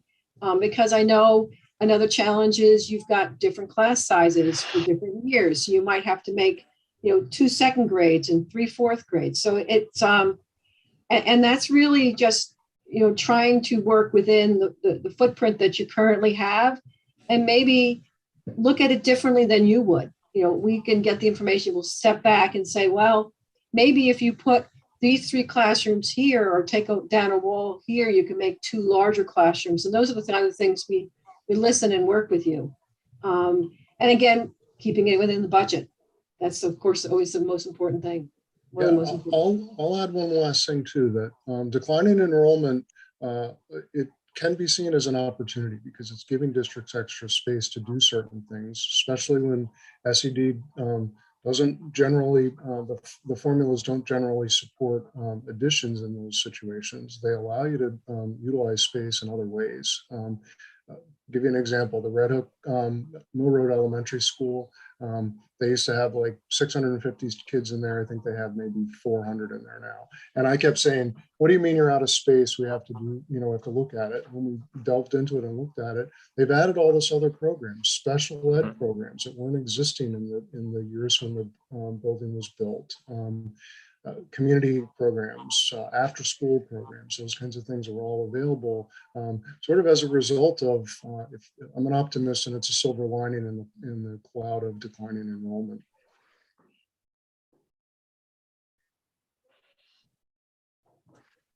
All right, any other questions from our team? All right, well, Tetra Tech, thank you all for coming. Garrett, thanks for putting the team together. We will be deliberating, and we'll be in touch soon. Yeah, apologize for the technology glitch. I'm glad we were able to continue right through. No worries. The rest of the team held you up. Thank you, folks. Thank you very much. Have a nice evening. All right, bye-bye. Take care. Thank you again.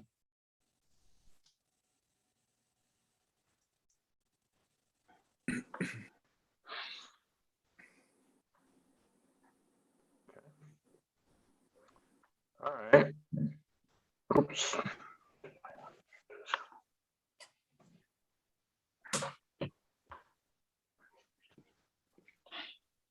All right, so Elliot, what's the next step?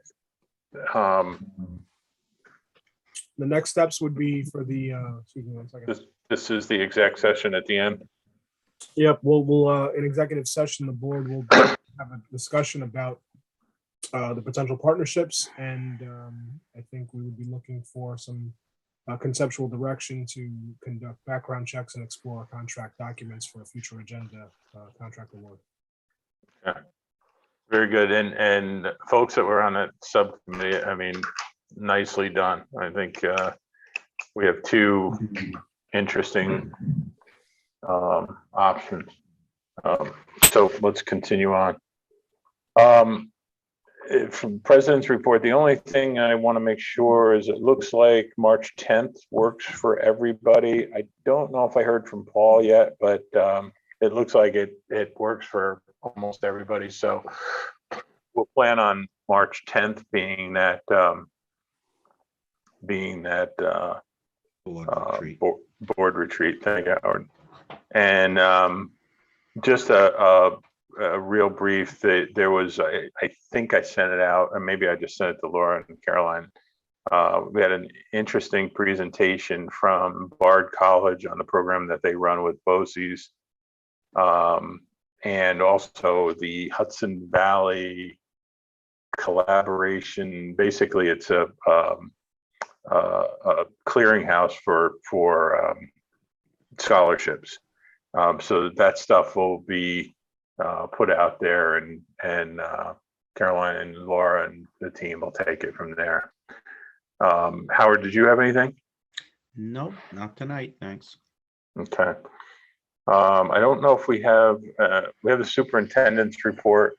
I know what we try to do, Laura's out sick tonight, but we try to put these out there so that everybody could have a chance to read through them.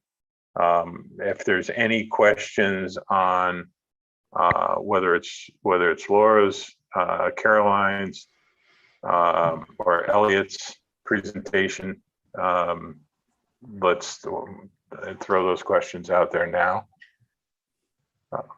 Anything from anyone on Laura's? On Caroline's? Or on Elliot's? Okay. So why don't we go to Kevin? Do you want to do the budget discussion? You still there, Kevin? Yeah, I'm here. I'm sorry. I had to try to unmute myself. That's all right. All right. Good evening, everybody. If Cheryl or Elliot, whoever could put the presentation up that we sent out earlier today. That's one that's on the agenda. Yeah. Yes. Elliot, Which? yep. There's two of them. Which one? It would be the second one. I believe it's marked budget discussion 2022. Okay.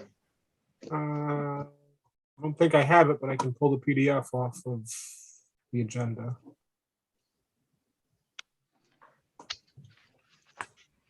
I looked this afternoon. It was actually there in board docs. It's in board docs. Yeah. Yes. Just give me a second to download it. I was not ready with that.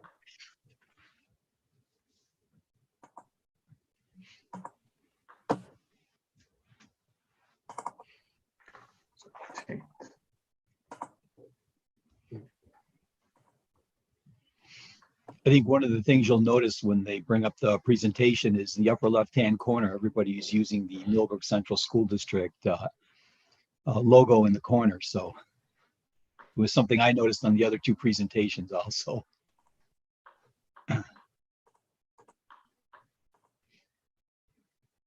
Nice. Okay. Is that working? Yep, great. Thank you very much. Perfect. Well, back in December, we met with the board and we put a budget development calendar together, and we started right out in December and January. And this will be our first round, our first presentation on the upcoming Millbrook Central School District fiscal 2022-23 budget development. And what we'd like to do is keep in mind is what our mission is for the school district, preparing students to deal effectively with the challenge of an ever-changing society by helping them to become humane, critical thinkers, decision makers, and problem solvers. Next slide, please. The annual budget vote and Board of Education member election will be held on the third Tuesday of May, which will be Tuesday, May 17th, 2022.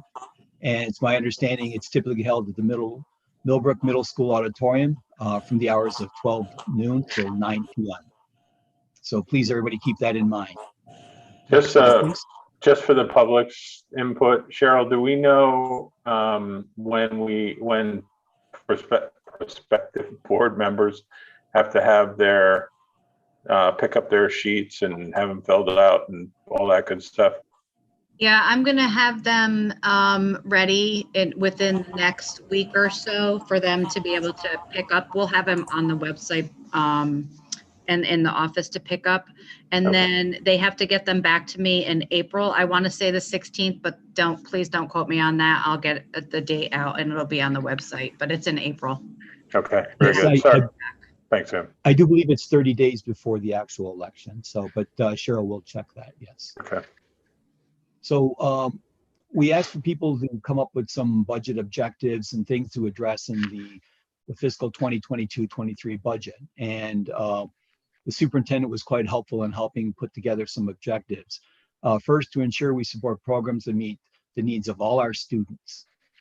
Also to support the social emotional needs of our students and the staff, support professional learning and growth of our staff. And one of the things we were just talking about, supporting and addressing facility needs and a potential capital project, supporting the goals of the Board of Education, and also being very important to remain fiscally responsible in compliance with the allowable tax levy. When we did meet with our building level principals, our other administrators, we asked them, what do you need to make your programs better? What are the needs of our students? So we can keep that in mind as we put together our budget for the upcoming school year. Next slide, please. And a brief overview for people who may be first time joining in one of our presentations. Again, back in December, we gave out budget guidelines to the administrative staff so they could work on putting their programs together for the 22-23 school year. The business office held sessions regarding the new process and looking for input for district programs. During the month of January and February, the superintendent and myself held budget review sessions with building principals, district staff to try to refine their proposal and assumptions. And through the Board of Education and community members and budget development programs, we're going to ask for input from the public on how to make our programs even better. And the business office is also in the process of preparing for submission the property tax worksheet with the Office of State Controller, and that'll be due by March 1st. During the month of March, the superintendent, I'm sorry, we could go back for just a moment, please. During the month of March, we'll continue our review. We'll work with the community, we'll work with the Board of Education to refine the budget. We'll also put legal notices in the paper so everybody's aware of the process and when the election is going to be. During the month of April, the Board of Education will be asked to actually adopt the budget for the upcoming school year, and we'll submit the New York State property tax report card information and actually prepare the budget document for public distribution. And then again, in May 17th, have the annual budget vote, including election of board members and any potential propositions that may come up through our deliberations. Next slide, please. Now, one of the things that we look at is, and it was kind of alluded to as part of our architects discussion, when we put our programs together, what are the needs of the students? So we always take a look at what is our enrollment at any particular point in time. And this is the BEDS enrollment date, which was January 7th, 2022 this year. We can see the various grade levels and how we progress throughout the years and things that we need to take into consideration. So when a third grader becomes a fourth grader, how does that impact our school and class levels? Fourth grader becomes a fifth grader. And once the 12th grade graduates, how does that affect and what's that going to look like within our programs? Will we need to increase some of our staffing levels, make some alterations or improve our programs? So we're always looking to see what are the needs of our students. And we also have included the new pre-K program that was introduced this year. Next slide, please. One of the things we also look at is, and was really kind of alluded to also, is what has our enrollment been over the last 5 years? We can see that back in the 2016-2017 school year, we had 950. And throughout the years, there's been some changes where in 2021, we had 834, and now in the 2021-22 school years, we have 844. So there will be those fluctuations throughout the year, but we try to look at history and see if that's an indicator for planning into the future also. So enrollment is always an important aspect of our budget development program. Next slide, please. Now, what the public and the board members may be aware, if back on, I believe it was January 18th, the governor released the preliminary state aid runs for school districts across New York State. And what I've done here is just taken a snapshot of those January numbers. And what I've included for our review, and it's part of our budget development process, is back in March of 2021, the governor had runs of approximately $4.2 million for the upcoming 21-22 school year. Well, if we look at those runs today, they've actually been decreased by a certain dollar amount. And I tried to highlight the two areas where there was a big decrease. to now $4,045,000. And that's particularly in the area of our private excess costs, which needs to do with some of our students with disabilities and the cost of their programs and the aidability.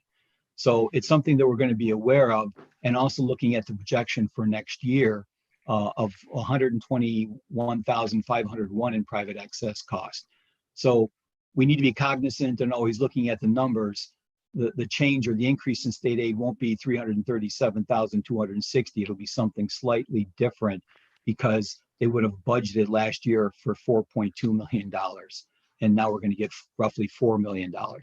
The other thing we need to be aware of is looking in the state aid runs is the universal pre-K program of $140,400. That's a separate grant that's accounted for in the special aid fund. So we do get the money to help run that program, but it's really separated, not part of the general fund.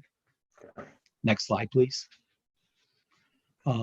Another important aspect of putting a budget together from the revenue side is the tax levy cap worksheet. Now, this is something that we have to report to the Office of the New York State Comptroller by the beginning of March and March 1st. And basically what it does is it gives you the idea. We're all heard from various publications about the 2% tax cap. Well, sometimes it's 2% and sometimes it's more. There's an 8 to 12 step process you need to go through and look at to actually calculate what that dollar amount is.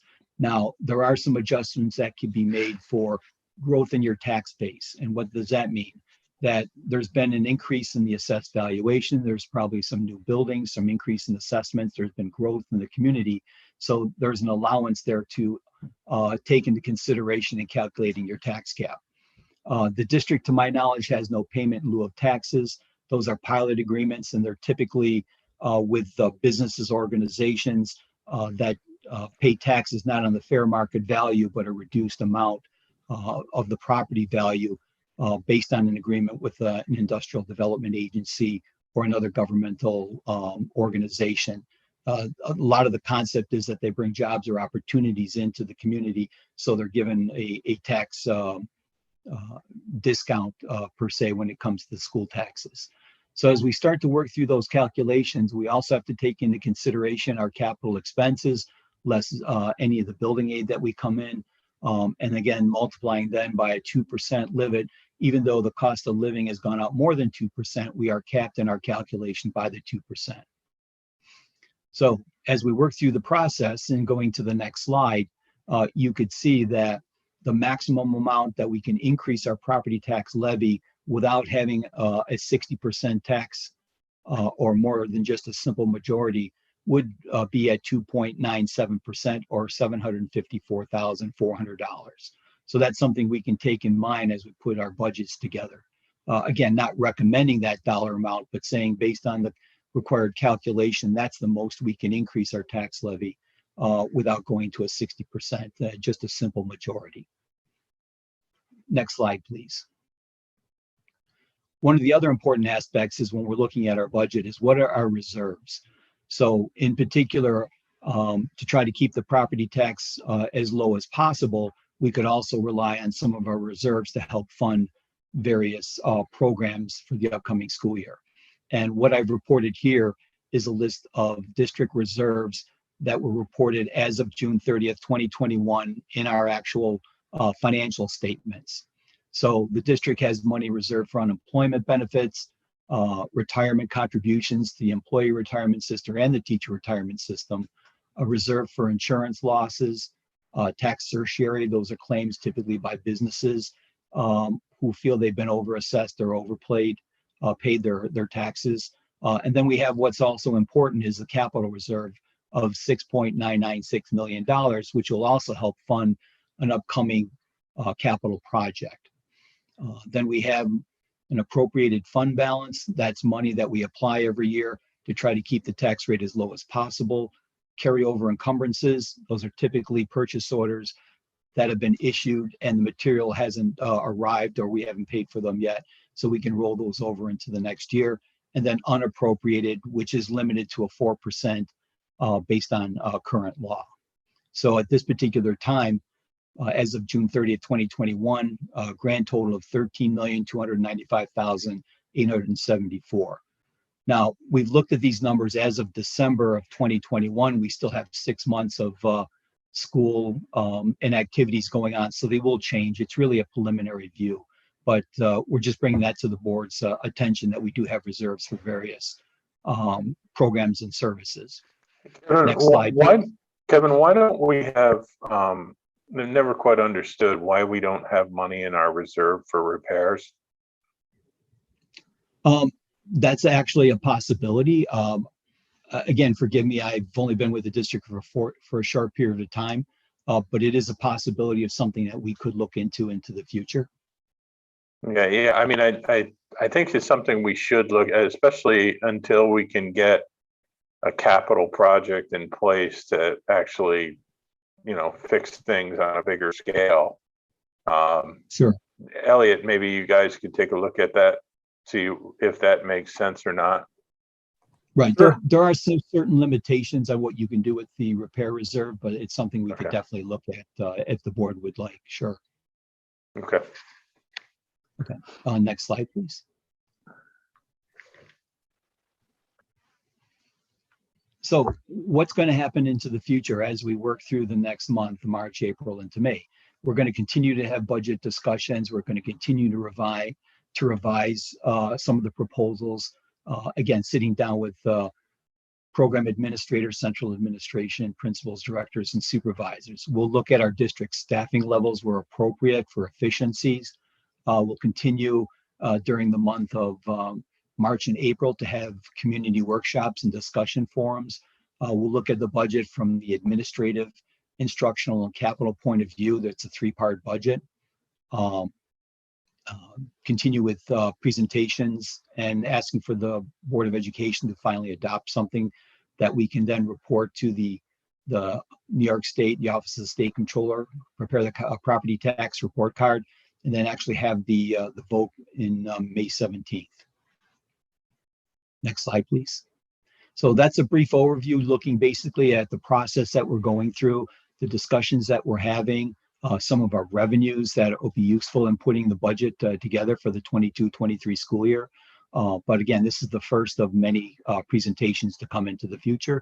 So if there's any questions, I'd be happy to try to answer them for you. Kevin, I do have a question for you. In this budget that you're working on, it doesn't show any of the COVID funds that were given to the district this year, does it? Well, the purpose of this was really looking at the current, the budget for the 22-23 school year.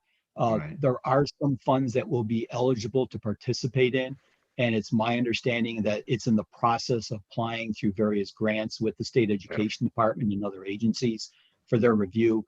There is some money that could be used over a 2 or 3 year period. I believe, if I remember correctly, the money needs to be used by October of 2024. But that's something that's in the process.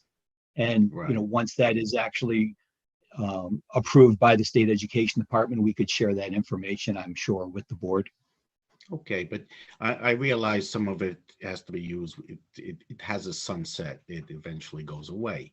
So what I'm trying to say is, if it was put in, and assuming state ed in their infinite wisdom approved it, this could be a year to try to give the taxpayer a break on their tax base, to try to knock down our budget possibly. Well, it's definitely something we can take into consideration as we start budget deliberations for next year, and talking about how can we keep the tax rate as low as possible for the people in our community. Okay. And again, it's kind of a holding process right now. We're really at the, waiting to hear from the State Education Department, and a lot of their staffing levels have been diminished over time. A lot of people aren't there working that they did ahead a few years ago. So there are some difficulties, but if it's not in 1 year, I'm sure we'll be able to use the funds in a second year. All right, thank you. Okay. Okay. Any other questions for Kevin? right, Okay, great. Thank you very much. Thank you, Kevin. All right, next up is Mr. Seip going to tell us about esports. Sure. Good evening, everyone. So, Elliot, can you cue up the presentation, please?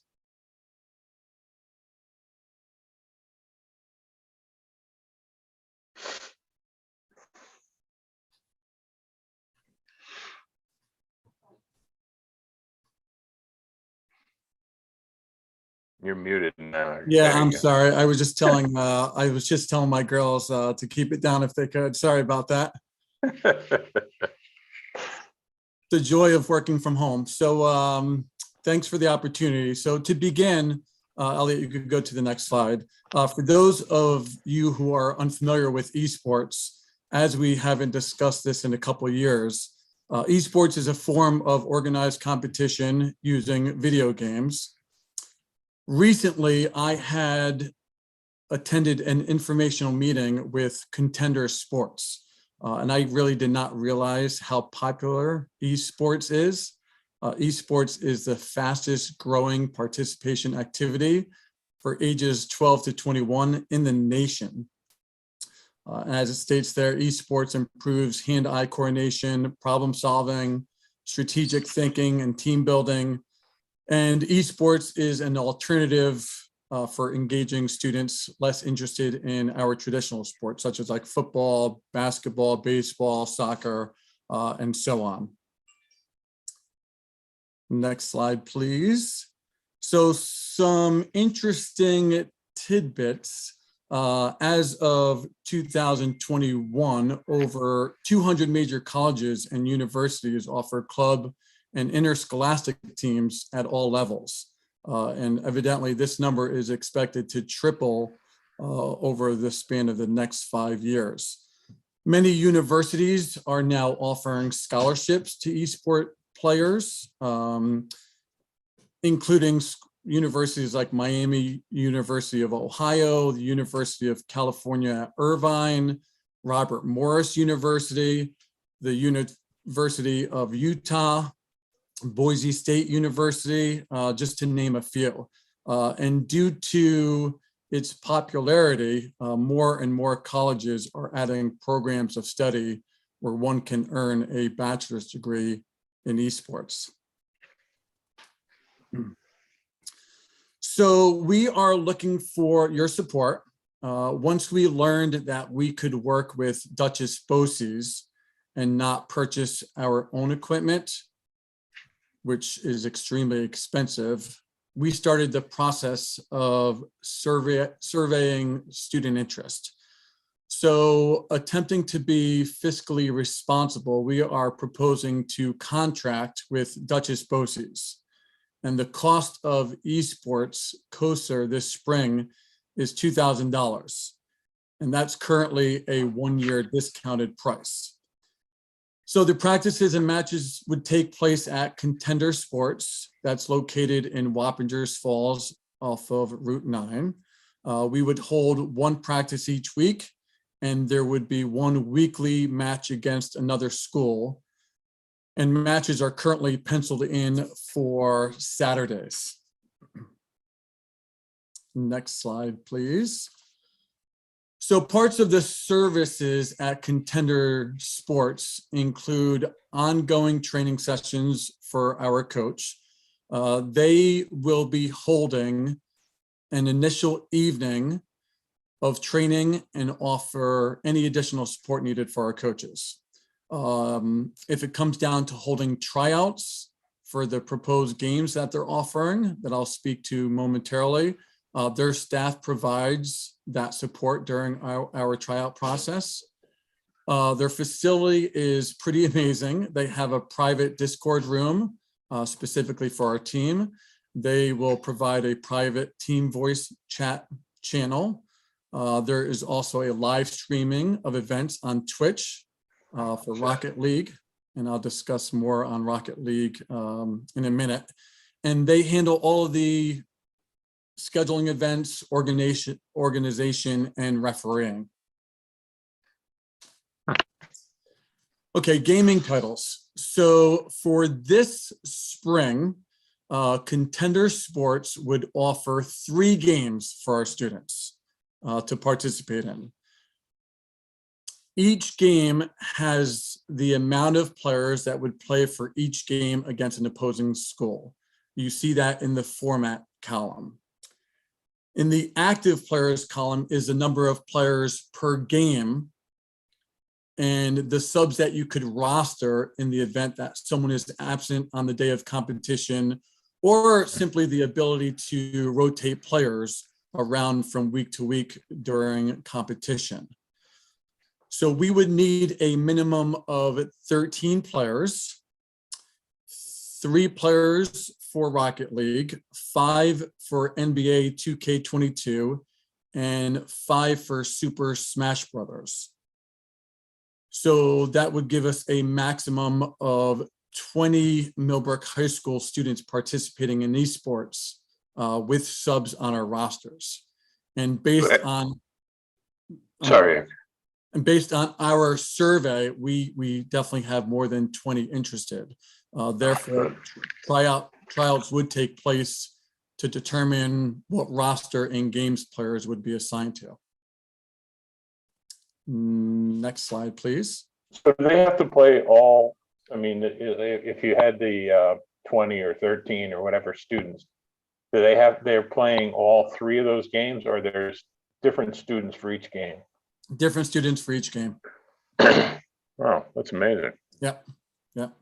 So we surveyed the students, and we also did this 2 years ago when we were on pause for athletics, if you recall. Yep. We started this conversation, and then we conducted a survey, and students expressed a lot of interest.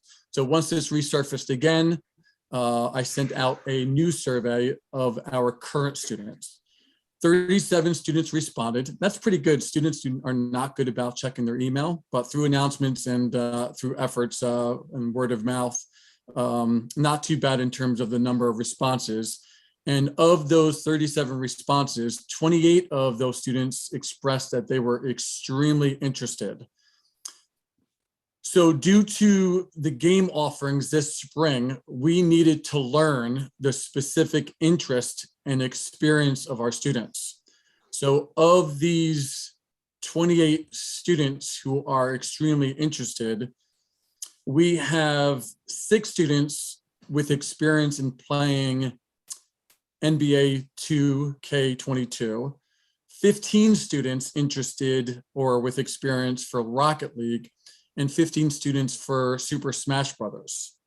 So again, to your point, Perry, I hope these numbers are not misleading. So in the survey, students had the ability to name more than one game that they have experience playing. But since they could only play for one game, they would have to choose between the 3 offerings.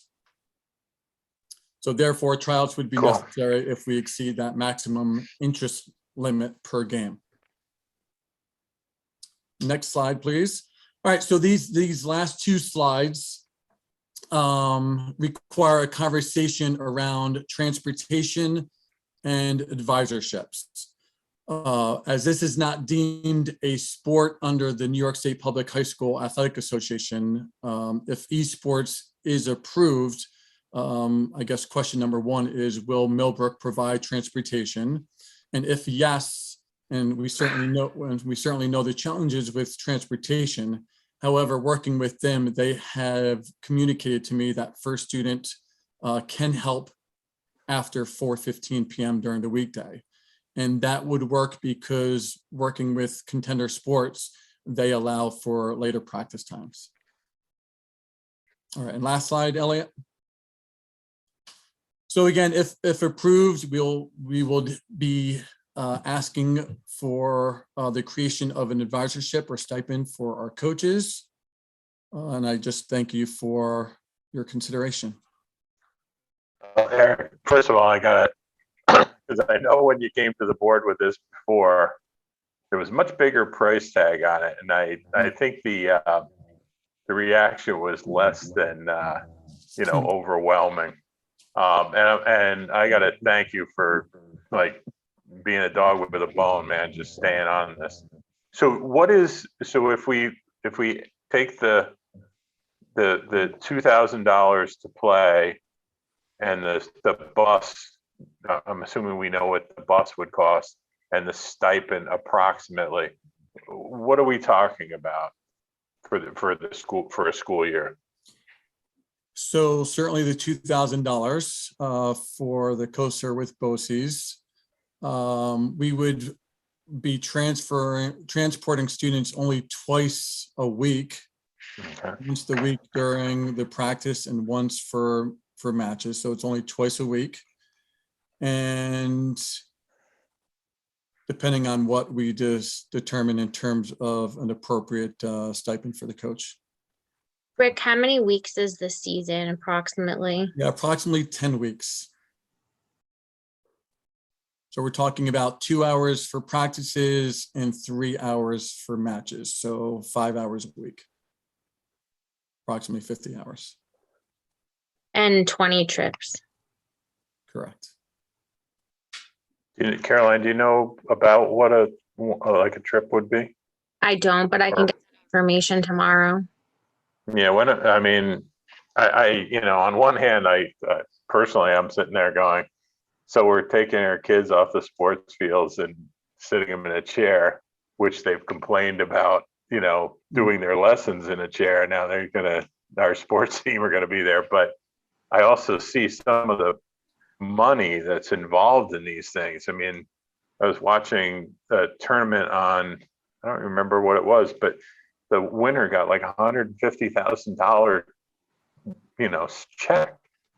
So this is not just a bunch of kids goofing around with video games. This is serious. I mean, and the scholarships you mentioned are real. And some kids are not overly athletic, but they're great at this stuff, and we'd like to encourage that. Caroline, when you check out the prices of the buses, can you also find out what a mid-size bus, or if there's a total of 28 or less? I don't know how many can fit, rather than go with a full size. Just to see, when this all comes out in the wash, I don't want to contract for a full bus and find out we only have 18 people coming where they could have went on a half a bus. Yep, we can find out. Yeah, and I would hate to, if there's 8 to 10 people left over, I'd hate to deter them and say, obviously we do have to whittle it down, but if there's some way we can either involve them or, you know what I mean? Because if we want to keep this continuing and we have 6 seniors in that list, we might be short. Yeah. So somehow if we can kind of keep that momentum going, it'd be great. We just need to see the actual number, so we don't, I know you guys will start running limos and stuff, and if we can get the numbers, I'm just really impressed that you stuck with it and you were able to, figure out a way to make it affordable. That's excellent. Rick, is there a timeline that we have to let Duchess BOCES know by? There is. Again, it's almost lining up to interscholastic spring season. So they're looking to start the week of matches on March 14th, I believe. So I know the next board meeting is on the 22nd. So ideally, if we could have a coach approved at that point in time and then communicate with BOCES that we're ready to move forward, that'd be great.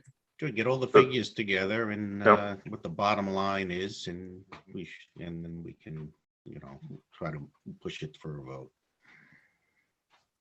Okay, so Cheryl, can you do me a favor and just make sure that's on the agenda for the next meeting? Yep, I got it. All right, thank you, Do they Cheryl. put out the games and what, the upcoming, next season? Do you know in advance as far as the games? Because is that something you could share with students saying, in the spring they're going to be doing this, or in the fall they're going to be doing that, so we can get more people to? I'm just curious. It's interesting because during the survey, a lot of students had actually reached out to me and asked me about the different variety of games that are out there. And unfortunately, based on what we learned with Contender Sports, that right now they're just going to be rolling out for the spring season, those 3 games, but they're looking to expand it over time. Okay, that's fine. Cool. All right, we'll see you guys, unless anybody else has any questions, we'll see you guys next meeting. Sounds good. Good. Where are we? Okay, next is questions from the public. Cheryl? I think Elliot needs, right, are you talking about high school issues, Elliot? Or no? No? Okay. Okay.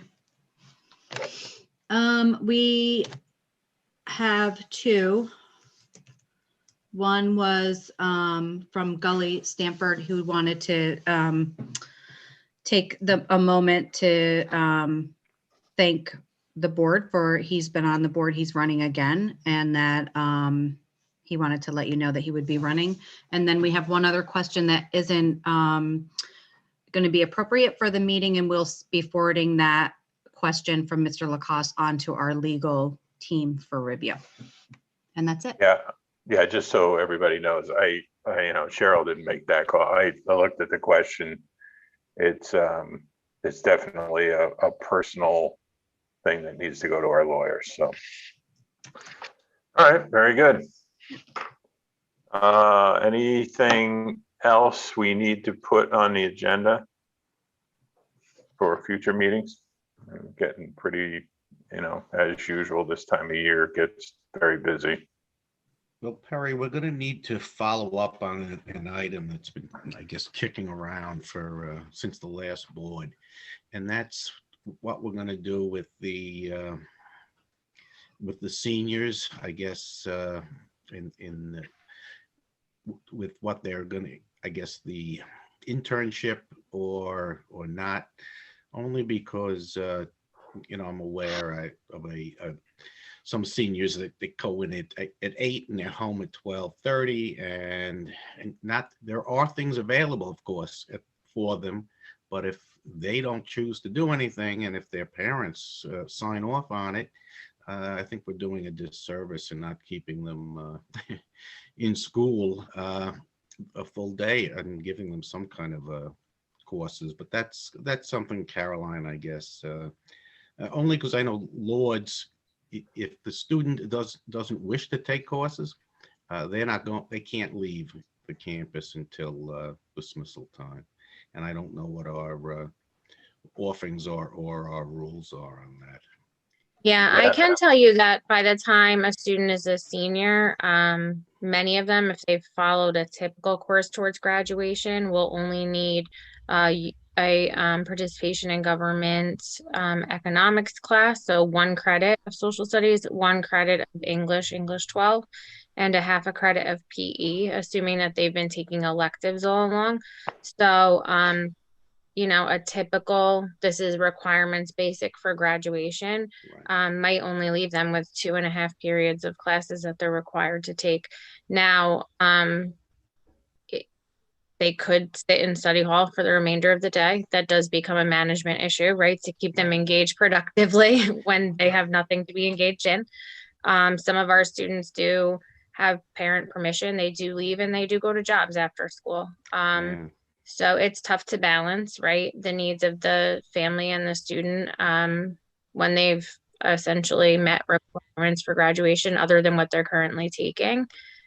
We do try to encourage all of our students to go above and beyond the basic minimum requirements for graduation. But, when we've engaged a parent and they've given permission for that, there's currently no policy that indicates that they have to stay. Yeah.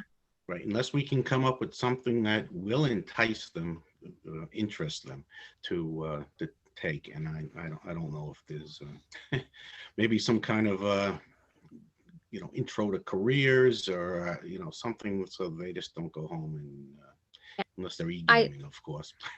I should note that the one situation where it is different is that our student athletes do have to be registered. In order to be bona fide students, they do have to be registered for a more rigorous course load than just 2.5 periods. But that's really the only other policy that would contradict.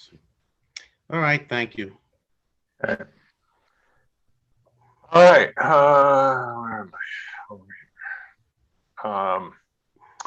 All right, so we need to go back into executive session to discuss the specifics of each of the architectural presentations. And then more than likely, when we come back from executive session, we won't be gone long, I don't believe. We'll probably have to take action on what took place in executive session. So do I have a motion to go to executive session? So moved. Do I have a second? Second. Any discussion? All in favor? Aye. Aye. Any against? All right, Cheryl, send us on our way. And you're all going back in, Caroline Elliott, or just? Yeah, the board? no, I think Caroline Elliott, yeah. Just make sure. I can't keep the kids till the end of the day, but I can keep everybody else.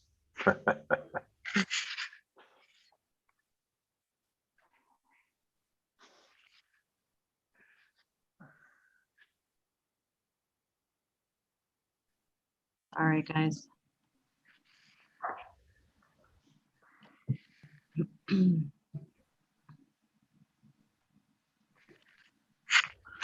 Sure, we'll start recording too.